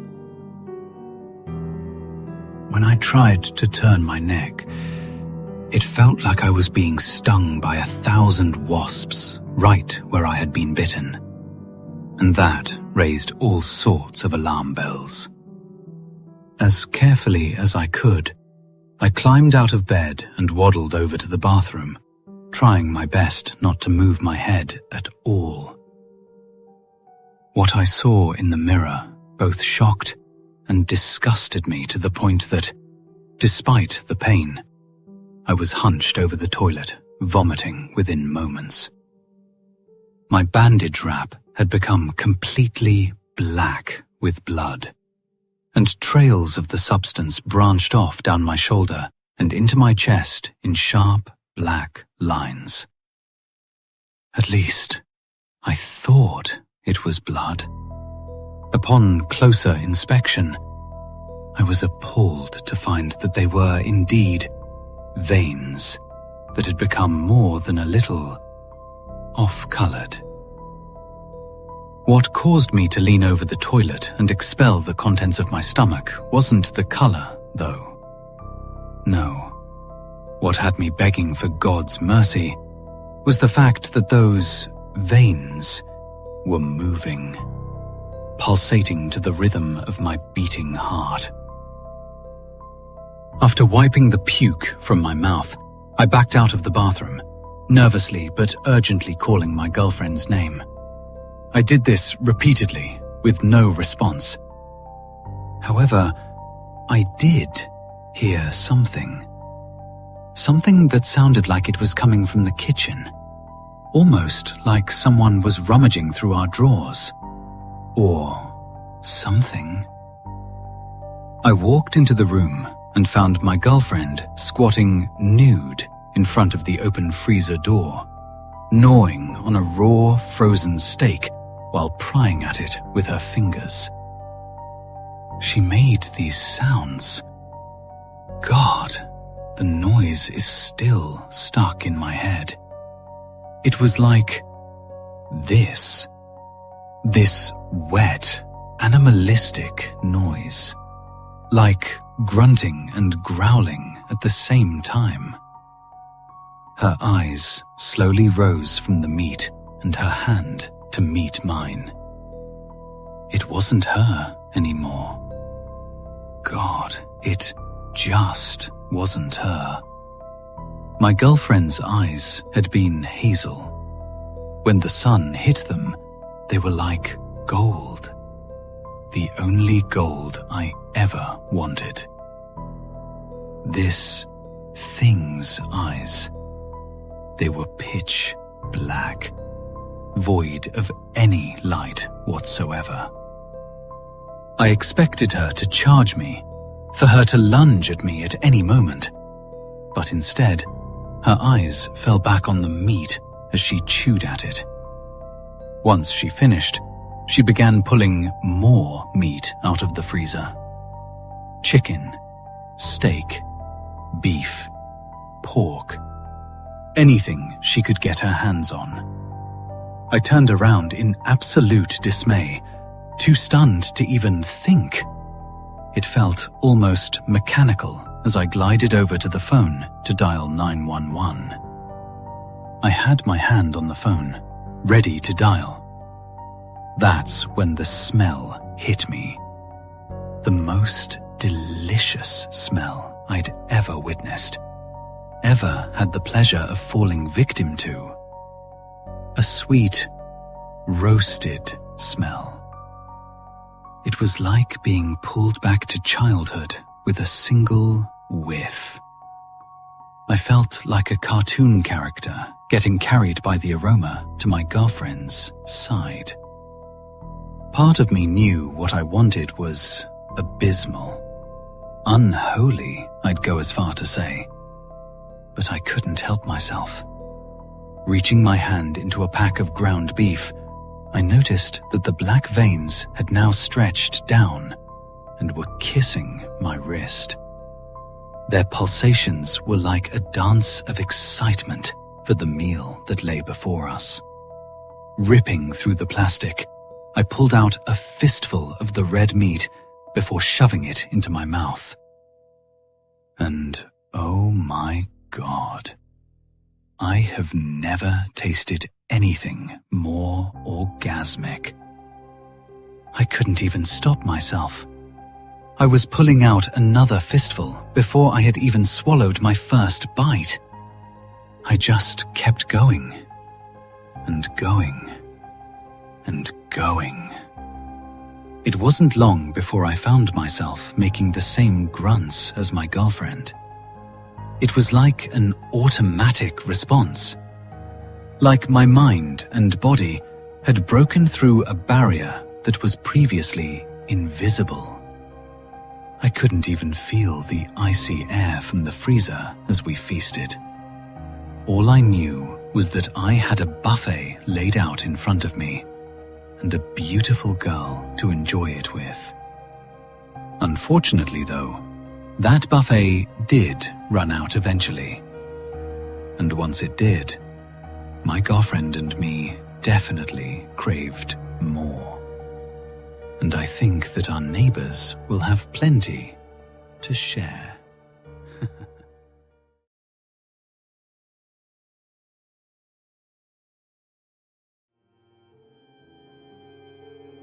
It's actually my youngest son's cat who learned to use the buttons. I inherited the cat after my son lost control of his car on the icy roads last winter. It happened on the day he received a scholarship to his top college choice. He and his boyfriend were feeling on top of the world, and they were on their way back home from a trip. His boyfriend survived. He did not. You cannot imagine the grief. Either you have experienced the loss of a child, or you haven't. I did not weep, not at the funeral, nor for many weeks after. I became a stone, an object. It was as if all the sorrow were locked far from reach. Instead of feeling anything, I simply thought many times of retrieving the pistol that I own from its case in the back of my closet. And on a few occasions, I even went and took it and sat with it, feeling its weight in my hand. My son, Vinny to his friends, was my world. One day he would have been famous, I am sure of it. You may think that is a father's pride talking. Maybe it is. But he had a music scholarship. He would have performed for presidents, for world leaders. In my mind, when I see him, it is usually at his piano, playing for his cat. When he was 15, I promised him a kitten if he did well in school, and he picked out this tabby, the tiniest and angriest tabby in the world, and named her Terry. She loved only him. She hissed and growled at anyone else who came near, including me. She also peed on his clothes, on mine, on my bed. To say I wanted to get rid of Terrible Terry, as I called her, is an understatement. But then my brilliant son died, and suddenly it was just me, and Terrible Terry, and the gun. I felt nothing but resentment toward the cat. But she spent hours and hours slouched on the windowsill in his bedroom, where she always sat while he played piano. I used to think she sat there to watch the birds, couldn't care less about his playing. Now she didn't even lift her head. She just loafed on the sill, as if waiting for him to come bursting in and pull the dust cover off and play. And there were the buttons. You've seen them, I'm sure. Those gimmicky buttons that people get to train animals to talk. Bunch of nonsense if you ask me. What has the dog got to say? Nothing but food, probably. And anyway, people are supposed to give commands to dogs, not the other way round. But Vinny would watch all these videos of dogs, and sometimes cats, pressing the buttons. Even though, to be honest, the cat videos he showed me looked like the cats walking onto the buttons completely by accident. And that's what I told him. Complete waste of money. People wishfully projecting their ideas onto their pets. The cat pressed "love you" and meant it? Ha! Cats only know hunger, selfish desires. Well, my stubborn, dreamy-eyed, cat-loving son bought a set of those buttons anyway. He pre-recorded dozens of them, but began with just a handful. Food, cuddle, outside, music, dad, and Vinny. Yes, he put me and himself as buttons. And music too. because he was convinced in his silly teenaged way that the cat liked his music, that she might want to request it. Terry was terrified of those buttons. No matter how he tried to train her, she refused to use them. She hissed, she swatted, she wouldn't go near them. She knew exactly what they were for, I'm sure of it. She even knew the words, because he'd say to her, "Let's have some music," and she would go to her perch by the piano and wait for him. But when it came to the buttons, she refused. Terry loved those buttons about as much as I loved Terry. Suddenly, my son was gone. The house felt wrong, empty. Terry was a husk. I put food out, but she didn't eat. I didn't know how to read her signals. She hissed at me if I came near. I decided I should get rid of her. I couldn't keep his cat. The cat hated me anyway. I will get rid of her, I thought, and then I will be done with me too. But I couldn't bring myself to get rid of my son's cat, and I couldn't shoot myself while the cat was still alive. And so we were stuck, me and the cat. And then one night, I was up in my room, contemplating the gun, when I heard the recorded voice downstairs speak. I assumed it must be a mistake. She must have walked over the button. But then, it came again. I stood there, listening to that cat press Vinny over and over. And tears came into my eyes. It was like a key turning in a lock. A crack in the dam that then finally burst. I gasped, loud, gulping sobs. Finally, the tears came from my son. And when the flood was over, I came down and found tiny Terry sitting by the buttons, looking miserable. And I scooped her up and told her, I miss him too. And for once, she didn't swat me. She gave only the smallest growl. I put her down and got her some food. Got myself some too. We both ate. That was the beginning. Since then, I've added more buttons. You see, I'm not an animal person. I didn't understand Terry's body language, her wants, her needs.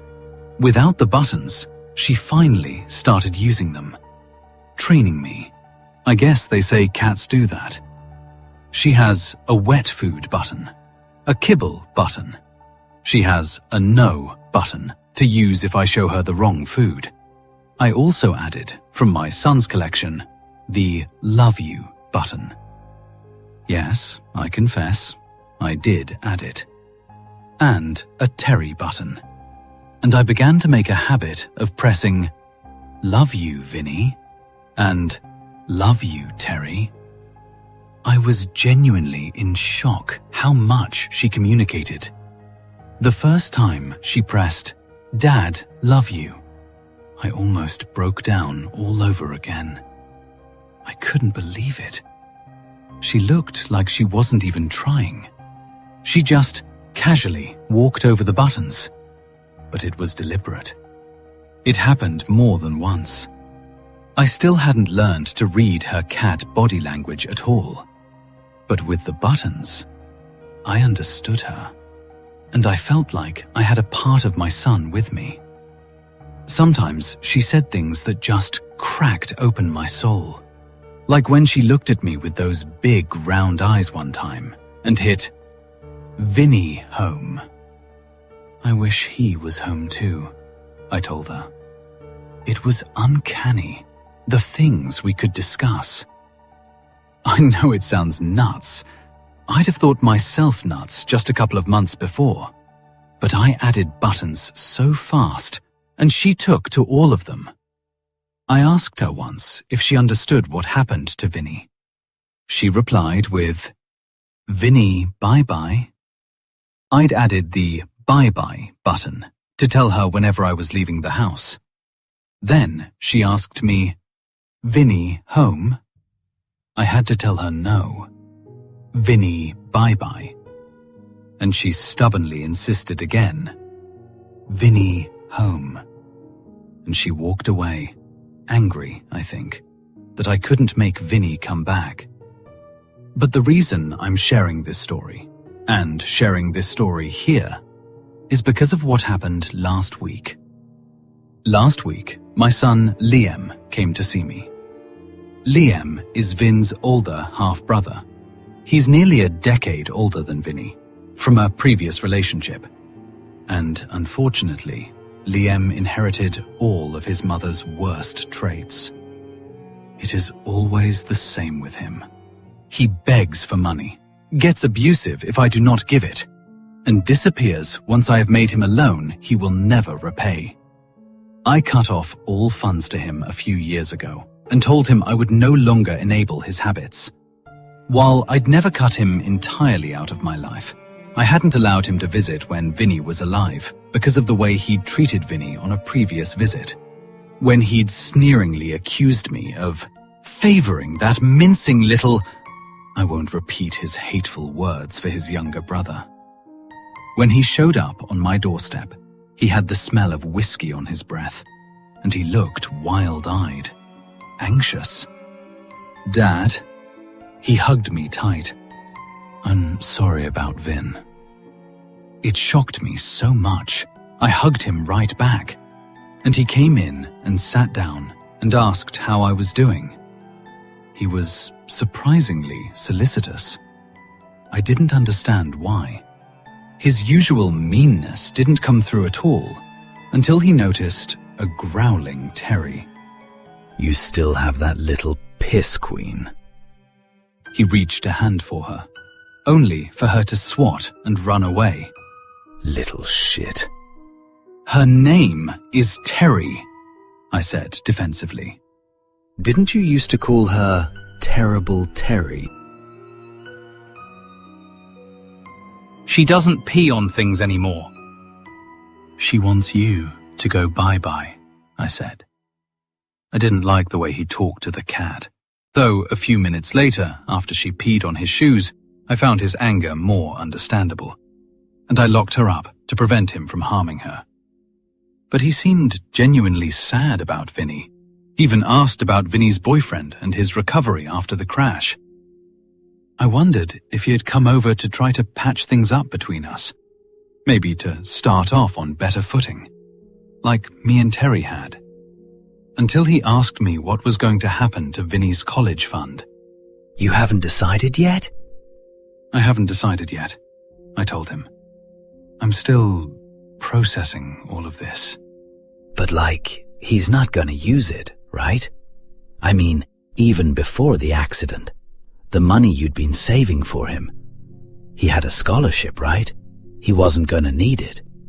And he definitely won't need it now. Dad, I could use a loan." "Liam, you still have one son left, Dad!" he burst out, and there was the old rage. "Why do you always treat me like this? Even when he's dead, he still deserves more than I do. I bet you cut me out of your will too, huh?" "I did not." "You didn't?" "No. You both get equal shares." "Oh, okay. He calmed down. "Sorry, I have a lot of resentment, I guess. I'm sorry. But about the loan, is there any way?" "I will have to think on it." Okay. You think. I'll make us drinks, okay?" I should have known what was happening when he went into the kitchen and was fumbling around longer than necessary. I should have known. But how could I? I had already lost one son. How could I suspect the other? How could I imagine the worst? I wanted to believe things would be better. I drank the alcohol he put in front of me without thinking. I assumed the wooziness was just the booze. It had been a long time since I'd had a real drink. Somewhere in the bedroom where she was locked up, Terry was howling her little heart out. I'd never heard her make those sounds. I said I was going to let her out, but when I got up, the whole world lurched. Liam's arms caught me. "Got you, Dad." He kept whispering in my ear, his breath still reeking. Sorry, but you're making me do this. If you just give me that fucking loan." I didn't start to panic, really panic, until he propped me up on the sofa and went upstairs with the question, "You still keep your gun in the closet?" The fear hit me in a wave then. I felt like I was floating, like I was drifting away from my body, like I was lost in some strange and horrible dream. I tried to stand, to stumble to the table and grab my phone, but I fell and heard the crack of my head against the table's edge. The ground came up to meet me. Pain shot through my skull. Footsteps thudded overhead, cursing as he rifled through my closet. I tried to pull myself up again, finally managed to grab my phone. The screen swam in my vision. My fingers were fat and clumsy as I tried to push the keys to call for help.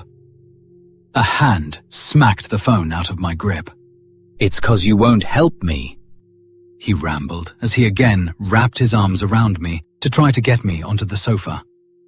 "Everyone knows you're depressed, suicidal, can't handle Vinny's death. You should have just done it, man. If you'd just done it, I wouldn't have to." I gasped.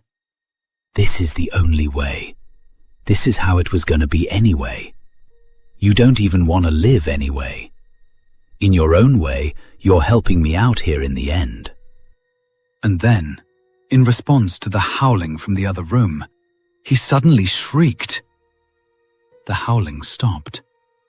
Liam glared toward the door, his breaths coming hard and fast, then looked back at me. Everything had become so blurry. His words were a garble, his features a haze. I felt the cold muzzle of the gun against my temple as my heart galloped in my chest. And then, the piano. The notes of a piano. "The hell?" His voice slurred through my drugged haze. "Is someone here?" The playing continued, unsteady but beautiful, unmistakably Clair de Lune, just like Vinny had always played, but slower, halting, and I wondered, it couldn't be the cat, could it? It almost sounded like the cat walking deliberately across the keys, the same way she walked across the buttons. But that would have been impossible. "Who's there?" he snarled. "There," was all I could manage. He snatched up the gun and stalked toward the bedroom door. In my blurry vision, he wavered, back and forth. And when he opened the door, there, at the piano, was a figure. Flickering. Impossible. A figure that both was and was not there. And Liam screamed and raised his arm, and the world exploded as the gun went off. And then there was the yowling of the cat, and the cat came charging out, all bristled like a tiger. And with her, that same figure from the piano. And Liam was screaming in terror, and fired the gun again, and ran out the door. What I remember next is waking in the ER. Neighbors apparently called police after hearing the gunshots. When I was discharged and returned home, my head wrapped from the concussion, I was relieved to find Terry whole and unharmed. She hurried over to greet me, tail up. I'd finally started picking up her body language to know a greeting when I saw it. But it wasn't just the tabby greeting me. I knew. You see, I'd finally realized something. A cat can't play a piano. And this cat couldn't use buttons. Not of her own volition. Maybe it hadn't been Terry talking to me all along. Maybe it was, and always had been, Vinny. And so, as I extended my hand and Terry rubbed my knuckles, I told her, I love you. I won't ever hurt myself. I promise. I will survive. You can be free. I love you. Terry rubbed my hand again, and again, and rubbed my face when I bent my head to hers. Then she patted over to the buttons and walked across them, and I listened to my son's recorded voice. Terry hasn't touched those buttons since, but every once in a while, when I'm very deep in dreams, I think I hear the sound of the piano.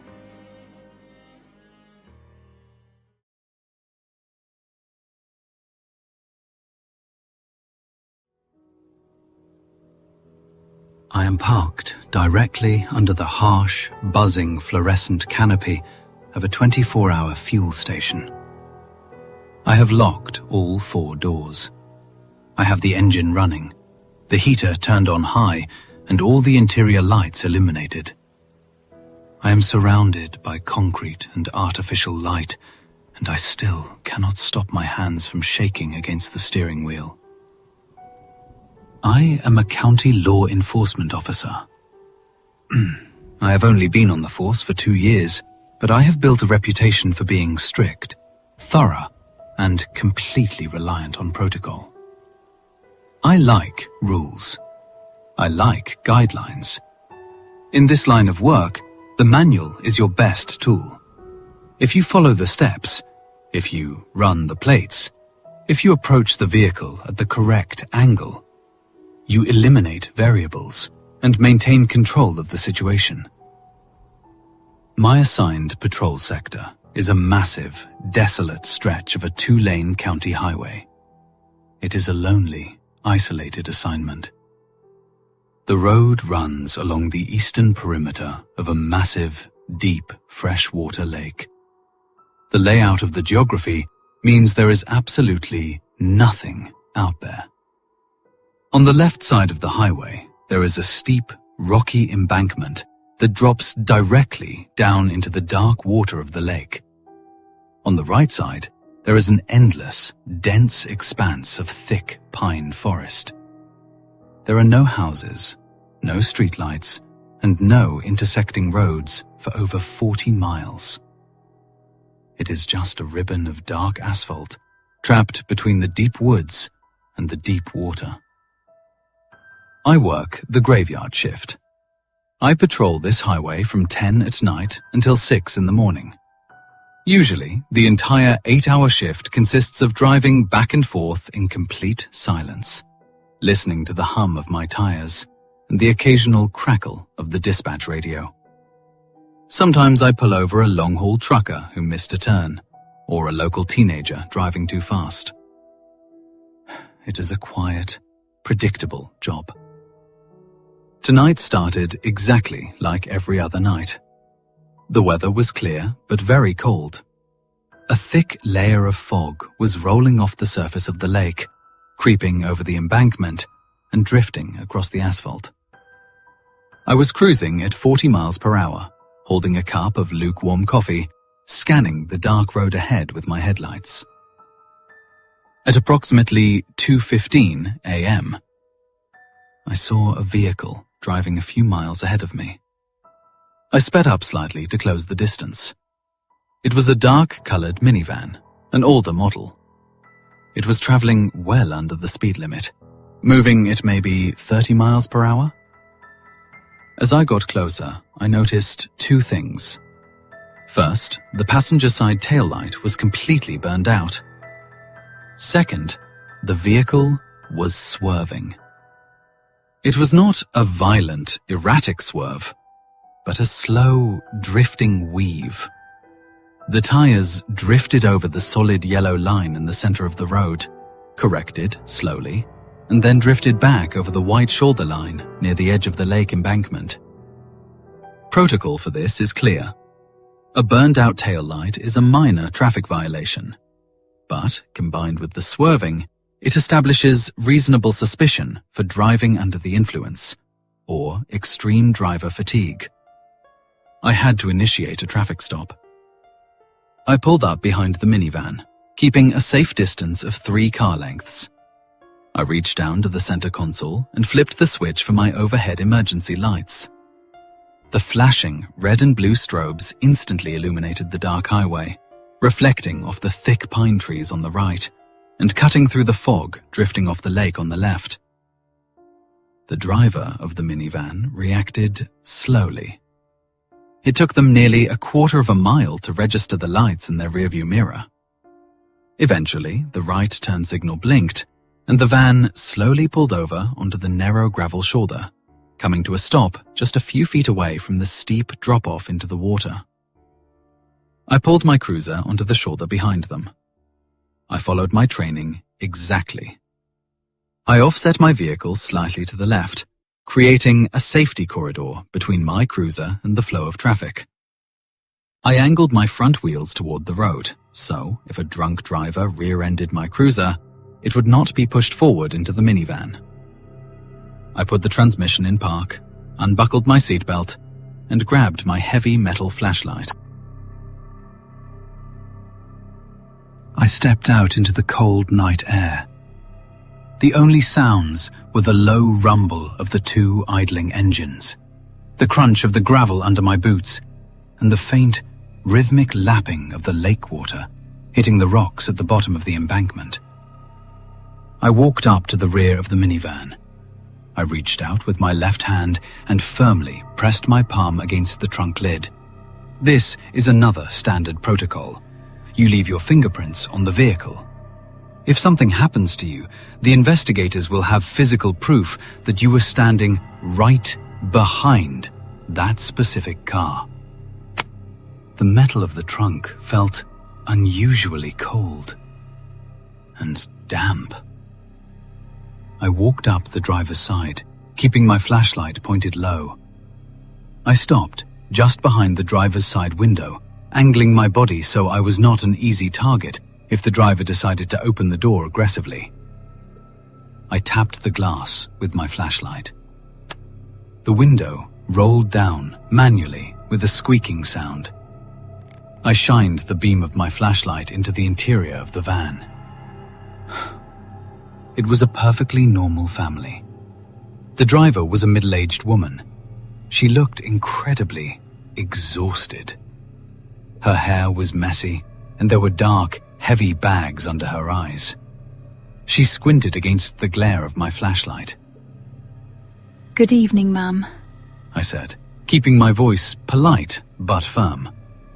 "I am stopping you tonight because your passenger side taillight is completely out, and I noticed you were having some trouble maintaining your lane." "I am so sorry, officer. We have been driving for a very long time. We just wanted to get there before morning. I guess I am more tired than I realized," she said. Her voice was quiet and hoarse. "It happens," I replied. "But driving exhausted on this stretch of highway is dangerous, especially this close to the water. I need to see your license, registration, and proof of insurance, please." She nodded slowly. She reached across the sleeping man in the passenger seat, opened the glove compartment, and pulled out a small stack of papers. She handed them to me, along with a plastic driver's license. When her fingers brushed against mine, her skin felt freezing cold. It felt like touching a piece of ice. "I'm going to take these back to my cruiser and run your information," I told her. "I will be right back. Please remain in the vehicle." She did not say anything. She just gave me a slow, tired nod and looked straight ahead through the windshield. I turned around and walked back to my cruiser. I climbed into the driver's seat, pulled the heavy door shut, and placed the license and registration on the center console. I turned on the overhead dome light so I could read the small print. I picked up my radio microphone. "Dispatch, this is Unit 4. I'm initiating a traffic stop on a dark-colored minivan, requesting a plate check." Copy that, Unit 4. Go ahead with the plate number. The radio crackled. The dispatcher on duty tonight was an older woman who usually worked the quiet shifts. I read the alphanumeric sequence off the registration paper. Copy. Stand by. The system is running a little slow tonight. I put the microphone down. I settled back into the seat, enjoying the warm air blowing from the heater vents. The heavy protocol of the stop was complete. Now, I just had to wait for the computer system to verify the documents, write a simple warning ticket for the broken tail light, and advise the tired mother to pull over and rest. While I waited, I glanced down at my center console. Mounted directly below the radio is a small, heavy-duty monitor. It displays the live video feed from the cruiser's dashboard camera. The camera records continuously during a traffic stop, capturing everything that happens directly in front of my vehicle. The video is strictly black and white, designed to capture high-contrast details like license plates in low-light conditions. Out of pure, ingrained habit, I looked at the monitor to ensure the camera was recording the minivan. I stopped breathing. The image displayed on the small screen was wrong. It was entirely, fundamentally wrong. I looked at the screen, and my brain struggled to process the visual information. The camera was pointed directly at the space in front of my cruiser. The red and blue strobe lights were flashing across the scene in alternating waves of bright white and deep black. The vehicle on the monitor was not the minivan I had just walked away from. The van on the screen was crushed. The roof was caved entirely inward, bending the metal frame down toward the seats. The rear bumper was twisted and hanging off by a single rusted bolt. The exterior was completely covered in thick, dark, hanging layers of aquatic algae and river weeds. The tires were flat, rotting, and half buried in thick mud.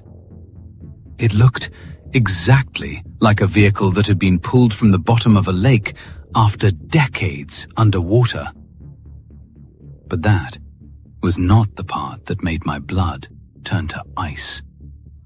The dashboard camera was positioned directly behind the rusted, crushed rear window of the van. The glass was shattered.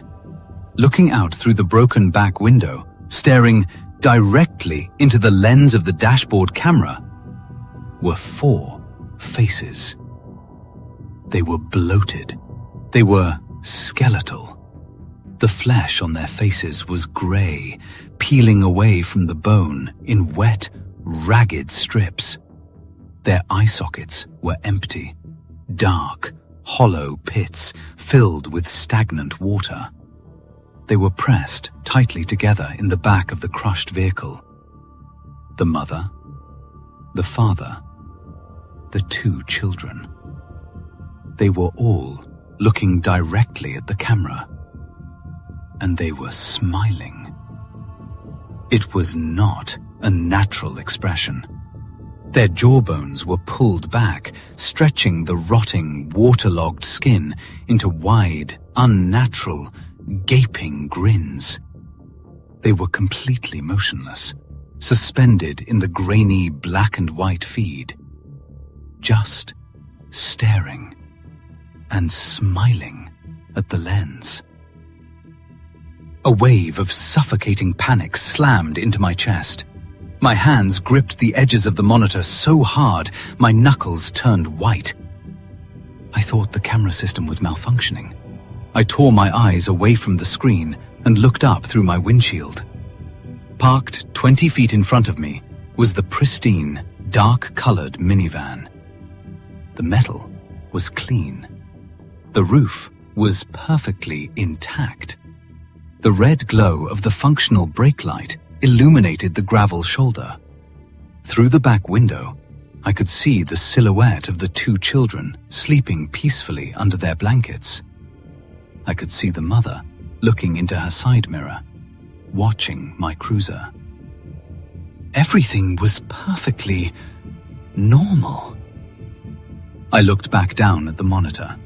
The crushed, rusted, algae-covered wreckage was still there. The 4 rotting skeletal corpses were still there. They had moved. The mother had raised her hand. A skeletal, bloated arm, covered in peeling wet skin and thick green weeds, was pressed against the shattered glass of the rear window. She was tapping on the glass from the inside. I could not hear the tapping through the heavy doors of my cruiser, but I could see the bone of her finger hitting the lens on the screen. Tap, tap, tap. They were still smiling that wide, gaping, impossible grin. I felt dizzy. I reached forward with a shaking hand and physically hit the side of the monitor, hoping to reset the feed. The screen flickered, but the image remained. The bloated corpses continued to stare. Unit 4, this is dispatch. Suddenly, the radio cracked loudly, breaking the heavy silence in the cruiser. The older woman's voice said she sounded deeply confused. Her professional tone had completely slipped. I grabbed the microphone, fumbling with the cord. Unit 4, go ahead. I ran the plates and the license. Are you absolutely sure you read that sequence correctly? Are you sure you are looking at a dark minivan? She said, slowly. Yes, I stammered, my eyes darting between the pristine van out the windshield and the nightmare on the screen. I am parked right behind it. Why? The system flagged the registration. Those plates belong to a vehicle that was involved in a major missing persons case 30 years ago. I felt the blood drain from my face. Missing? A family of 4. They were driving cross-country. They were last seen at a gas station near your current location. The police searched for weeks. The primary theory was that the driver fell asleep at the wheel and the vehicle went off the embankment into the lake. They never found the car. They never found the bodies. The license you gave me belongs to the mother. Her status is listed as legally dead. The radio went silent. I sat completely frozen in the driver's seat. The heater was blowing hot air onto my face, but I was shivering uncontrollably. I slowly raised my head and looked through the windshield. The pristine minivan was gone. It had not driven away. I had not heard the engine start. I had not heard the tires crunching on the gravel. The red brake light was simply gone. The space in front of my cruiser was completely empty. I reached up and engaged the mechanical lever for the high-powered spotlight mounted on the driver's side pillar. I twisted the handle, aiming the bright beam of light directly at the patch of gravel where the van had been parked seconds ago. There were no tire tracks. Instead, covering the gravel shoulder was a massive puddle of thick, black, stagnant water. The water was actively bubbling, seeping quickly into the dirt. A horrible, foul smell began to enter the air vents of my cruiser. It smelled like dead fish, rotting wood, and ancient, stagnant mud. I looked down at the dashboard monitor. The screen was displaying a live feed of the empty gravel shoulder and the puddle of water. The crushed van was gone. The corpses were gone. I dropped the radio microphone onto the passenger seat. I could barely grab the gear shift. I needed to put the cruiser in drive. I needed to turn around and drive away from the lake as fast as the engine would allow. Protocol did not matter anymore. I just needed to leave. I grabbed the gear shift and pulled it down into drive. Before my foot could touch the accelerator, the entire patrol cruiser violently lurched. It was a massive, concussive impact that originated from the right side of the vehicle. The heavy metal frame of the Ford Explorer groaned under the sudden stress. My head snapped to the right, hitting the headrest. The cruiser was moving. It was being dragged sideways. Something was pulling the 2-ton police vehicle across the gravel shoulder, dragging it directly toward the steep embankment that dropped into the black water of the lake. I slammed my foot down on the gas pedal. The powerful engine roared, the RPM needle jumping into the red. The rear tires spun frantically, kicking up a massive cloud of gravel, dirt, and mud. The tires screamed, trying to find traction on the loose shoulder, but the sideways momentum was too strong. We were sliding toward the edge. I turned my head and looked out the passenger side window. The lake was churning. The dark, flat surface of the water was boiling, sending thick, white foam crashing against the rocks. Rising out of the freezing black water were 4 figures. It was the family. The mother, the father, the 2 children. But they were not human anymore. They were the bloated, skeletal, rotting corpses from the camera monitor. Their flesh was grey and peeling. Their empty eye sockets stared blankly at my cruiser. Their jaws were unhinged, locked into that wide, horrific grin. They were suspended in the air. Attached to the back of each rotting corpse was a massive, thick, muscular appendage. They looked like dark, wet, glistening tentacles, thicker than tree trunks, emerging from the deep water of the lake. The tentacles were fused directly into the spines of the corpses, using the dead human bodies like fleshy, rotting puppets. The tentacles extended from the lake, reaching up the rocky embankment. The rotting puppet corpses of the family were pressed directly against the side of my cruiser. Their bloated, skeletal hands were gripping the window frames, the door handles, the wheel wells. The strength of the appendages was impossible. They were dragging the heavy police cruiser sideways through the deep gravel, inch by agonizing inch, pulling me closer to the drop-off. The smell of the stagnant water and the rotting flesh was overwhelming, filling the cabin of the cruiser. The metal doors buckled inward under the crushing pressure of the tentacles. The passenger side window shattered, spraying tiny cubes of safety glass across the front seat. One of the bloated, rotting arms reached through the broken window. The skeletal fingers, dripping with thick lake mud, grabbed the fabric of my passenger seat, pulling the cruiser harder toward the cliff. The rear tires of my cruiser slipped over the edge of the embankment. The back of the vehicle dropped violently, the undercarriage slamming against the sharp rocks. My stomach dropped.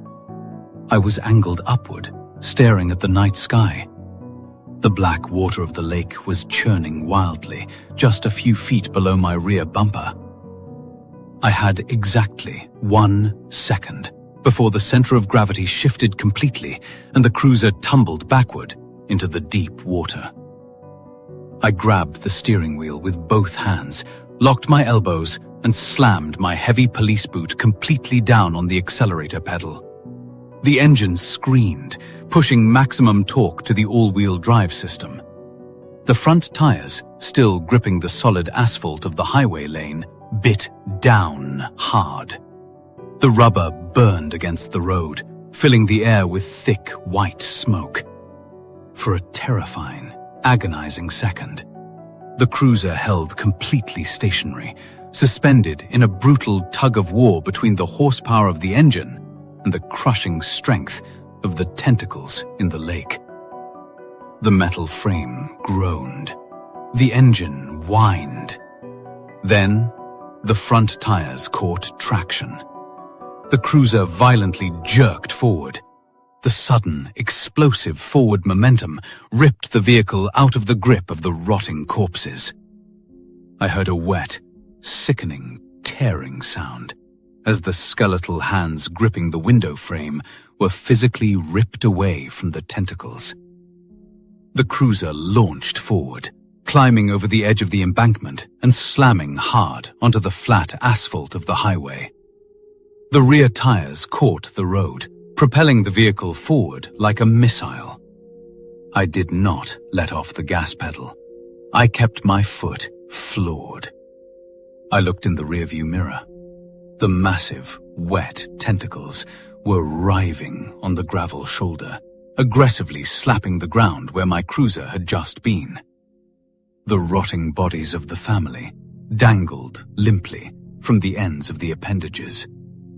As I sped away, the thing slowly pulled the tentacles back down the embankment, dragging the skeletal puppets beneath the black, churning surface of the lake, disappearing without a splash. I drove at over 110 miles per hour down the county highway. I did not turn on my sirens. I did not radio dispatch to tell them what happened. I just drove, staring straight ahead, gripping the wheel until my hands went numb. I did not stop until I saw the bright, artificial canopy of this fuel station. I pulled under the lights and threw the cruiser into park. I have been sitting here ever since. I have checked the passenger side of my vehicle. The window is completely shattered. The heavy metal doors are deeply dented, crushed inward by a massive, circular pressure.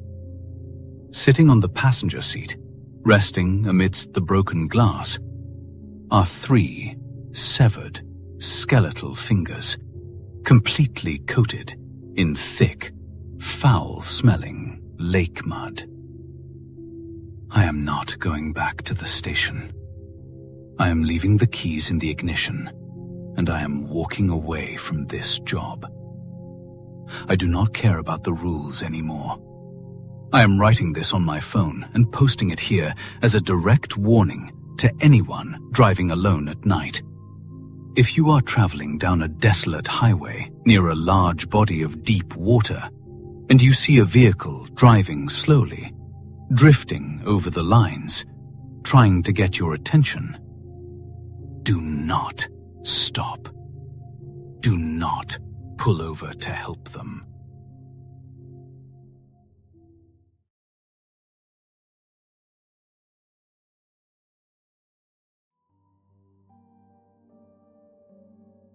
Time travel, thought to be a physical impossibility, was finally figured out in our year 2180. To simplify the impossibility of it, to travel through time, you would have to travel faster than the speed of light, which a scientist here by the name of Albert Einstein has proven to be impossible, at least by means of propulsion. The only way we found possible to travel through time was by the use of cosmic forces that already had the gravity and power to bend light. For example, a black hole. A black hole is a place in space where gravity is so strong that not even light can escape it, to the point that they are actually invisible to your eyes because there is no light to see. We'd messed around with a few different methods and found two that worked. The first was the use of a Tipler cylinder, which, simplified beyond simplification, is a cylinder of incredibly dense mass, kind of a black hole in the shape of a Pringles can, that, if it spins fast enough, can grant you time travel. Well, if you enter the Pringles can directly, you'll eventually be pulled towards the center, which is where the gravity is greatest. So great, in fact, that no means of propulsion will be strong enough to get you out, and you'll be stuck there forever. Instead, you fly at the cylinder at an angle, and if done correctly, you should spin around the cylinder. And when you approach the middle of it, because of the incredible gravity and the angle you're traveling, it will have a sort of slingshot effect. And as it propels you to the other end, you will have traveled in time relative to how fast you were traveling, how fast the cylinder was spinning, and what angle you took. As you can probably tell, even simplified, the process is pretty convoluted and extremely dangerous, even if the math is supposedly done right. Which is why we don't use it. Our second method turned out to be a lot easier to use, but it is also very temperamental. These are called wormholes, which, simplified, is a point in space-time that connects to another point in space-time. And in between these points is a sort of hollow cylinder, which, instead of traveling around at an angle, you travel through. Now, normally, these aren't traversable, but with the artificial induction of a material we call exotic matter, you can stabilize these corridors and travel through them without them collapsing. Naturally, these require much less calculation, making them easier to travel through. However, there is a catch.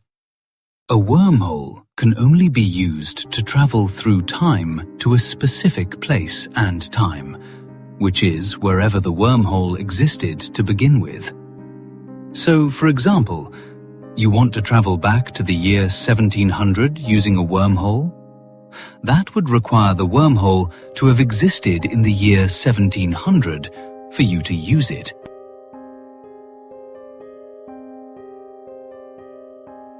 Luckily for us, we found one such wormhole.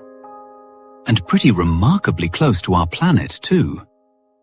We call this type of wormhole a primordial wormhole, which just means that it's been around since close to the beginning of the universe. But it was extremely small. When we discovered it, however, because of the expansion of the universe up to this point, it was stretched to a point where we could observe it. This is what sparked the race for time travel. And every superpower we had were all racing to see who would achieve it first. 13 years after its discovery, the lab that I was working in finally figured out how much exotic matter it would take to stabilize it and send a ship through safely. We were ecstatic, but with our current technology, we would only be able to send a ship with room for one through it. And with our competitors working furiously to get the same number we had recently discovered, we had to choose fast. There were 28 of us qualified, and we had never tried anything like this before. Hard to determine what qualified someone when you hadn't done the experiment before, to take the ship and go. So we drew names out of the container. What everyone else had failed to notice is that I replaced half of those slips with my name during the celebration. so my chances of getting chosen were pretty damn high. Naturally, I got the vote. So we got preparations finished as fast as we could, and 2 days later, I was ready to head out. With final goodbyes to my team and what little family I had, I shot through the great beyond. The trip through that space is tied for the worst experience of motion sickness I've ever had. Going through it at first was like flying through a stupidly large, menacing storm cloud. Lightning struck the ship and sent it spinning as I'm strapped into a chair praying to anything that'll listen to see me through this alive. As if to mock my prayers, I looked through the main monitor to see the nose of the ship stretch almost infinitely out in front of me as the walls started closing in. And for a second, I swear I was two-dimensional. Then, just as quickly as it happened, everything seemed to snap back to regular proportion, and I left the wormhole, witnessing something stupefying. As it turns out, the wormhole was much older than we had anticipated. And as well as I've been able to estimate, maybe 30 minutes after the Big Bang and our universe started, I arrived. Light, brighter than any you've ever seen, streaked across the infinite darkness as clouds of cosmic dust flew around my ship, catching the glints of the light through different angles, so every time I looked, they were a different color. I was dumbfounded, completely unable to move. I've never concentrated so hard on just seeing, for this was the birth of my universe. Or so I thought. I don't know how long I sat there before I turned around, but I eventually knew I had to get back, to let everyone know what we found. As the ship made a 180 though, I saw only the infinite expanse of space beyond me. The wormhole was gone. I can't tell you how long I stared, utterly devoid of feeling. I couldn't understand it. I had used it to get here, so why the hell wasn't it still here? I used every machine on my ship to try and find some trace of it, locate any anomaly that may have moved and I didn't notice it, but all returned negative results. Then realization hit, and I understood that I was never going home. I floated there for hours, laughing hysterically as I pretty rapidly lost what little sanity I had left. And then I passed out. I awoke with an empty feeling, and while playing a fun game of how I would kill myself, another thought occurred to me. On the ship was a cryogenic stasis pod, used normally for travel across long expanses of space, but would hopefully keep me alive long enough.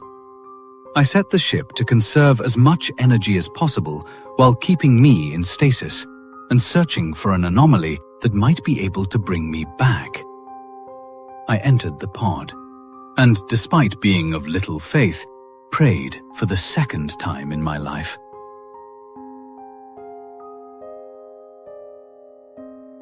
I don't know how long I was frozen, but I awoke when my ship detected a Tipler cylinder with the right rotation and gravity to hopefully take me back to my own time. Maybe there was someone listening after all. I spent hours upon hours making sure I did the calculation right. I was only going to get one shot at this, and if I fucked it up, I'd be trapped and crushed under the enormous pressure instantaneously. I put in the coordinates and speed specifications, told the dead space that I love my family, and initiated the other worst motion sickness incident I've ever had. As it turns out, our ships were definitely not made for Tipler time travel. As I approached the middle of the cylinder, my ship seemed to stretch out again. This time, instead of stretching forward, however, I got to experience the feeling of being stretched and curved, so much so that I surely thought I would tear at the seams. Just moments after passing the exact center, however, like an overstretched spring, everything snapped together. When I finished getting accustomed to the third dimension again, I realized that most of my ship's sensors and engines were shot. Assuming my calculations were wrong, when I returned to normal space, certain particles that made up my ship were in different places. And when something tries to inhabit a space where something else already is, well, simply put, stuff breaks. None of this mattered to me anymore, though, for right in front of me was my planet, and she had never looked more beautiful. I used what little power my ship still had to get closer and try to determine a landing point when I noticed something off. I scanned the galaxy to find that it wasn't the fourth celestial body from our sun, but the third. I ran another scan of the surface of the planet and found it inhabited by a completely different species than my own. These beings were crude. They used strange rolling devices to move across the surface. They all look generally the same, but come in different colors and sizes. They use 2 limbs to traverse the ground, but 2 different ones to handle everything else. They are grotesque, and they use guttural sounds to communicate. In fact, they call my planet Earth. You see, a wormhole can only be used if it was in the time and place where it originated, and mine originated in my universe. And this wasn't mine anymore. Just by being there during its creation, I had altered it, and the specks of cosmic dust that hit my ship, that would be my home, had their trajectory altered. What a difference 2 degrees makes.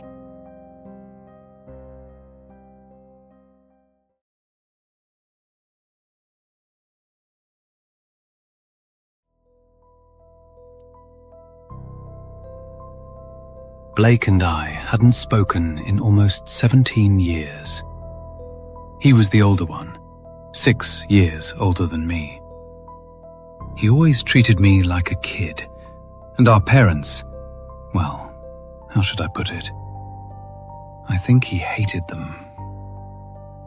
When our father died, Blake said flat out that he wouldn't come to the funeral. He didn't want to hear about any of it.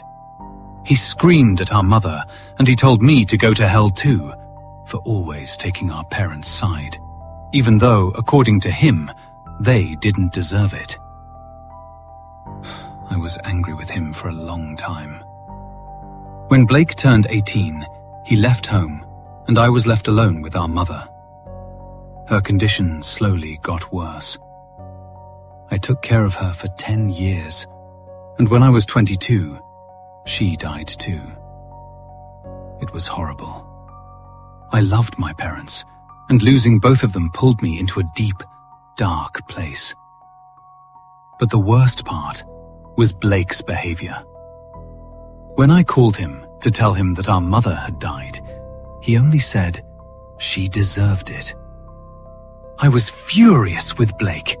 He didn't even come to her funeral. I couldn't reach him afterward either. Maybe that was for the best.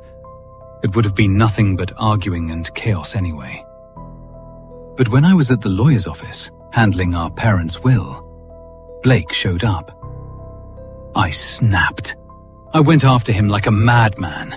I insulted him in every way I could, right there in the lawyer's office. I threw everything I had at him, asking how he could be such an asshole. Our parents had raised us properly. They had done everything for us, and this is who he turned out to be. Blake didn't react to any of it. He was completely indifferent to my insults. He said he wasn't there for the money or our parents' estate. There was only one thing he cared about: selling the house we grew up in. Selling it to someone who would promise to tear that filthy place down to the ground. That's when I completely lost it and attacked him. We got into a violent fight. The police showed up and, yeah, the whole situation turned out pretty ugly. But that was a long time ago. The house was sold, and Blake disappeared. I thought I would never hear from him again. I didn't even think when my phone rang. I was waiting for a package anyway, so I assumed it was the courier or something like that. But when I picked up, a familiar voice spoke on the other end. "Hey, little brother." Even after all these years, my stomach clenched. A whole world, a whole life I thought I had left behind, came crashing back. Hearing Blake's voice through the phone made everything echo inside me. I talked to Blake then. Part of me felt like I should just hang up and tell him to go to hell. But he was my brother. Maybe it was time to forgive him after all these years. 6 months passed. Blake and I talked every week. You could say he'd grown up. Well, maybe. I'm not sure. Talking to Blake brought up a side of our parents I had never known. To them, I had always been their sweet little Max. They loved me. They took care of me. In my memories, Blake had received that same love. Our family had been a decent, honest, loving home. But Blake remembered things differently. When he first told me, I thought he was losing his mind again, trying to drag our parents' names through the dirt. But he insisted they had starved him, that they had done terrible things to him. He said there were times they locked him in the basement for days, tied him up, wouldn't even let him use the bathroom, so he had no choice but to soil himself. And if that wasn't enough, they punished him constantly. Our mother beat him with a leather belt almost every day. Our father preferred to choke him until he passed out. I didn't believe him. Not until, during a video call, he showed me proof. His back, legs, and arms were covered in old scars.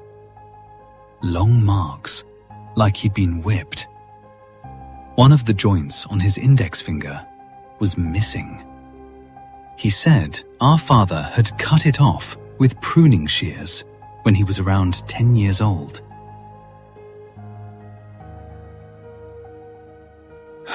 Blake was a tortured man with a tortured soul. And finally, I understood why he hated our parents so much. But my own world was turned upside down too.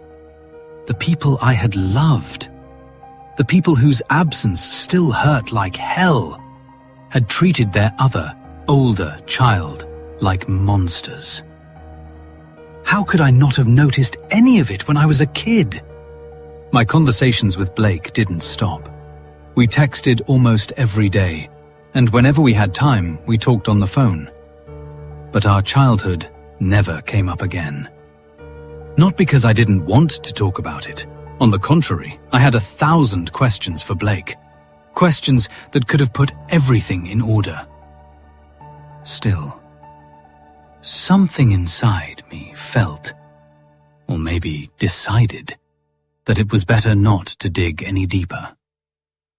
It felt like, aside from Blake, nothing remained for me from that past. Our parents were gone. There was no one left to ask what really happened, no one to tell me whether Blake was telling the truth.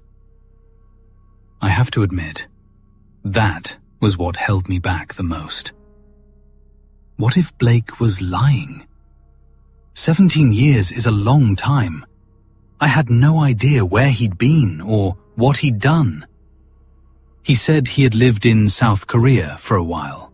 He'd had a family, but things hadn't worked out, and he was divorced now.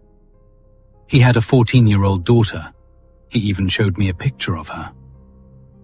But still, I don't know. What if he was lying? Why had our parents never hurt me? I couldn't hide my doubts forever. During one of our conversations, Blake asked why I'd been acting so strange lately. So I told him everything. Everything I felt, and everything I was thinking. Surprisingly, Blake didn't get angry or defensive. Maybe it was because he was almost 50 years old now, not the furious teenager who had once hated our parents. Blake didn't explain any of it. He didn't argue or try to justify himself. He just said he wanted to come see me. That caught me off guard. He told me he was sick. He hadn't wanted to worry me, but there were problems with his heart. He wanted to see me while he still could, and to tell me everything in person. To explain why our parents had locked him in the basement for days, and what they had done to him there, beyond the torture. I agreed. I can't even describe what I felt in that moment. Finding out the truth about your family at 42 years old. What is a person supposed to say? What are they supposed to feel? Blake booked a flight for 2 weeks later, and he asked just one thing of me: to pick him up at the airport. When the day came for me to go pick up Blake, everything hit me at once. Emotions I'd never felt before swirled inside me. I was afraid of meeting the brother I hadn't seen in almost 20 years. The brother I'd never had an easy relationship with. At the same time, a childlike excitement burned inside me, because it felt like Blake and I had never been this close before. I spent the entire morning pacing around the apartment, restless and on edge. My wife and kids were already going crazy from it. They had been for days. So eventually, they told me to just go already and head to the airport. I had plenty of time. During the whole drive, I kept running scenarios through my head.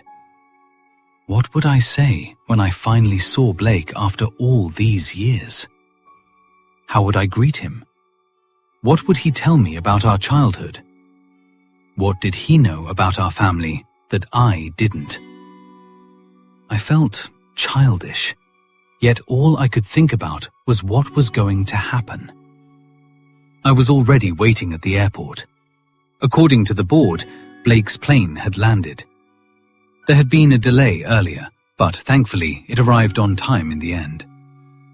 I stood at the exit, nervous, waiting to catch my first glimpse of him.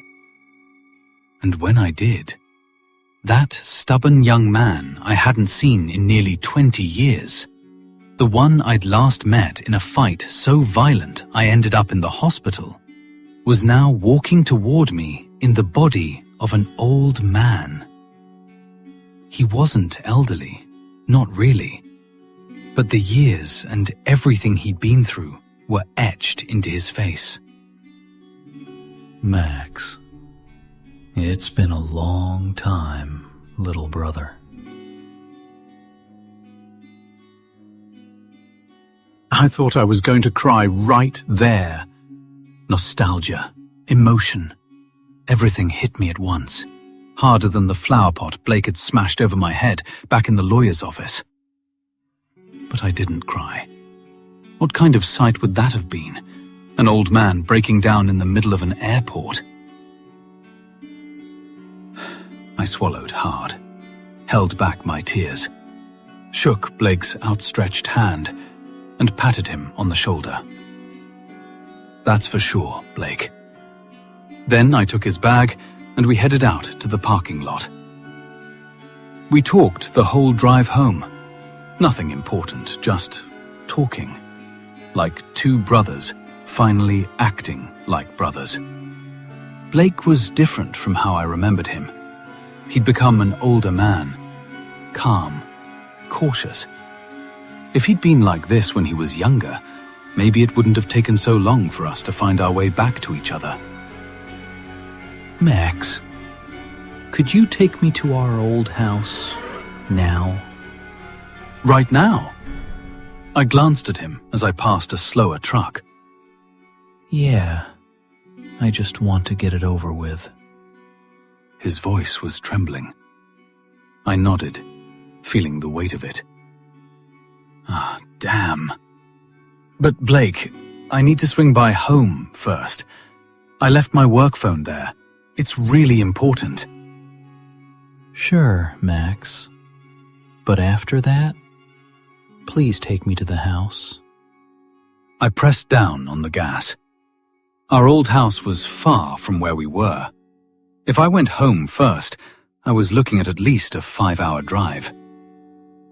I parked in front of our apartment building and jumped out of the car. I'll wait here. You'll be faster without me.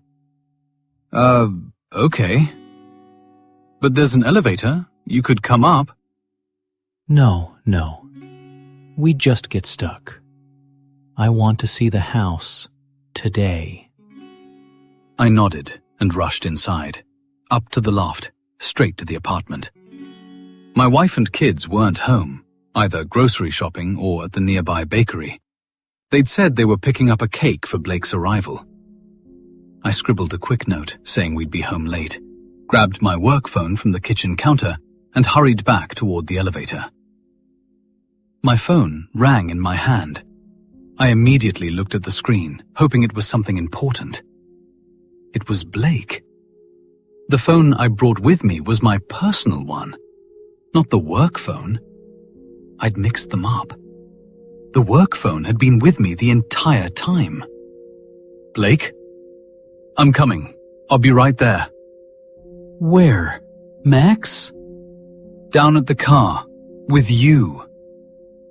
I stepped into the elevator, confused. Max, I couldn't come to see you. I got sick this morning. I'm at the hospital. I've been calling you for hours. Max, listen to me. You can't take him back. What? Panic rising in my chest. Blake kept coughing, unable to continue. There was a clattering sound, like something being knocked over. Max, my heart, please, promise me. Promise me you won't take him back. He can't go back. Then there was a heavy thud on the line. Blake? Blake, are you okay? There was no answer. I could hear voices in the background. Doctors, maybe. I heard equipment rattling and people shouting urgently. The call disconnected. My hands were shaking as I stepped outside through the front door. Despite the winter cold, I felt like I was about to burst into flames. I stared at my car, frozen in place. Blake was sitting inside. He was staring out the window, his eyes dull, unfocused. He just sat there, completely still, not even blinking. I stood there, unable to move. And then I saw his hand. The finger joint wasn't missing. The realization washed over me, cold and absolute. If that wasn't Blake sitting in my car, then who was it? And why did he look exactly like him?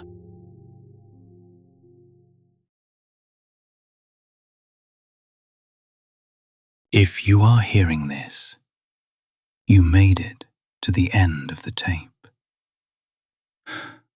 The decryption cycle is complete, and the server needs to cool down. Take a deep breath. The things you heard tonight belong to the redacted web. Let's hope they stay there. If you're still awake, secure your terminal by subscribing to the network. The database is always expanding, and there are plenty more corrupted files waiting in the dark. I'm cutting the connection now. Stay safe out there.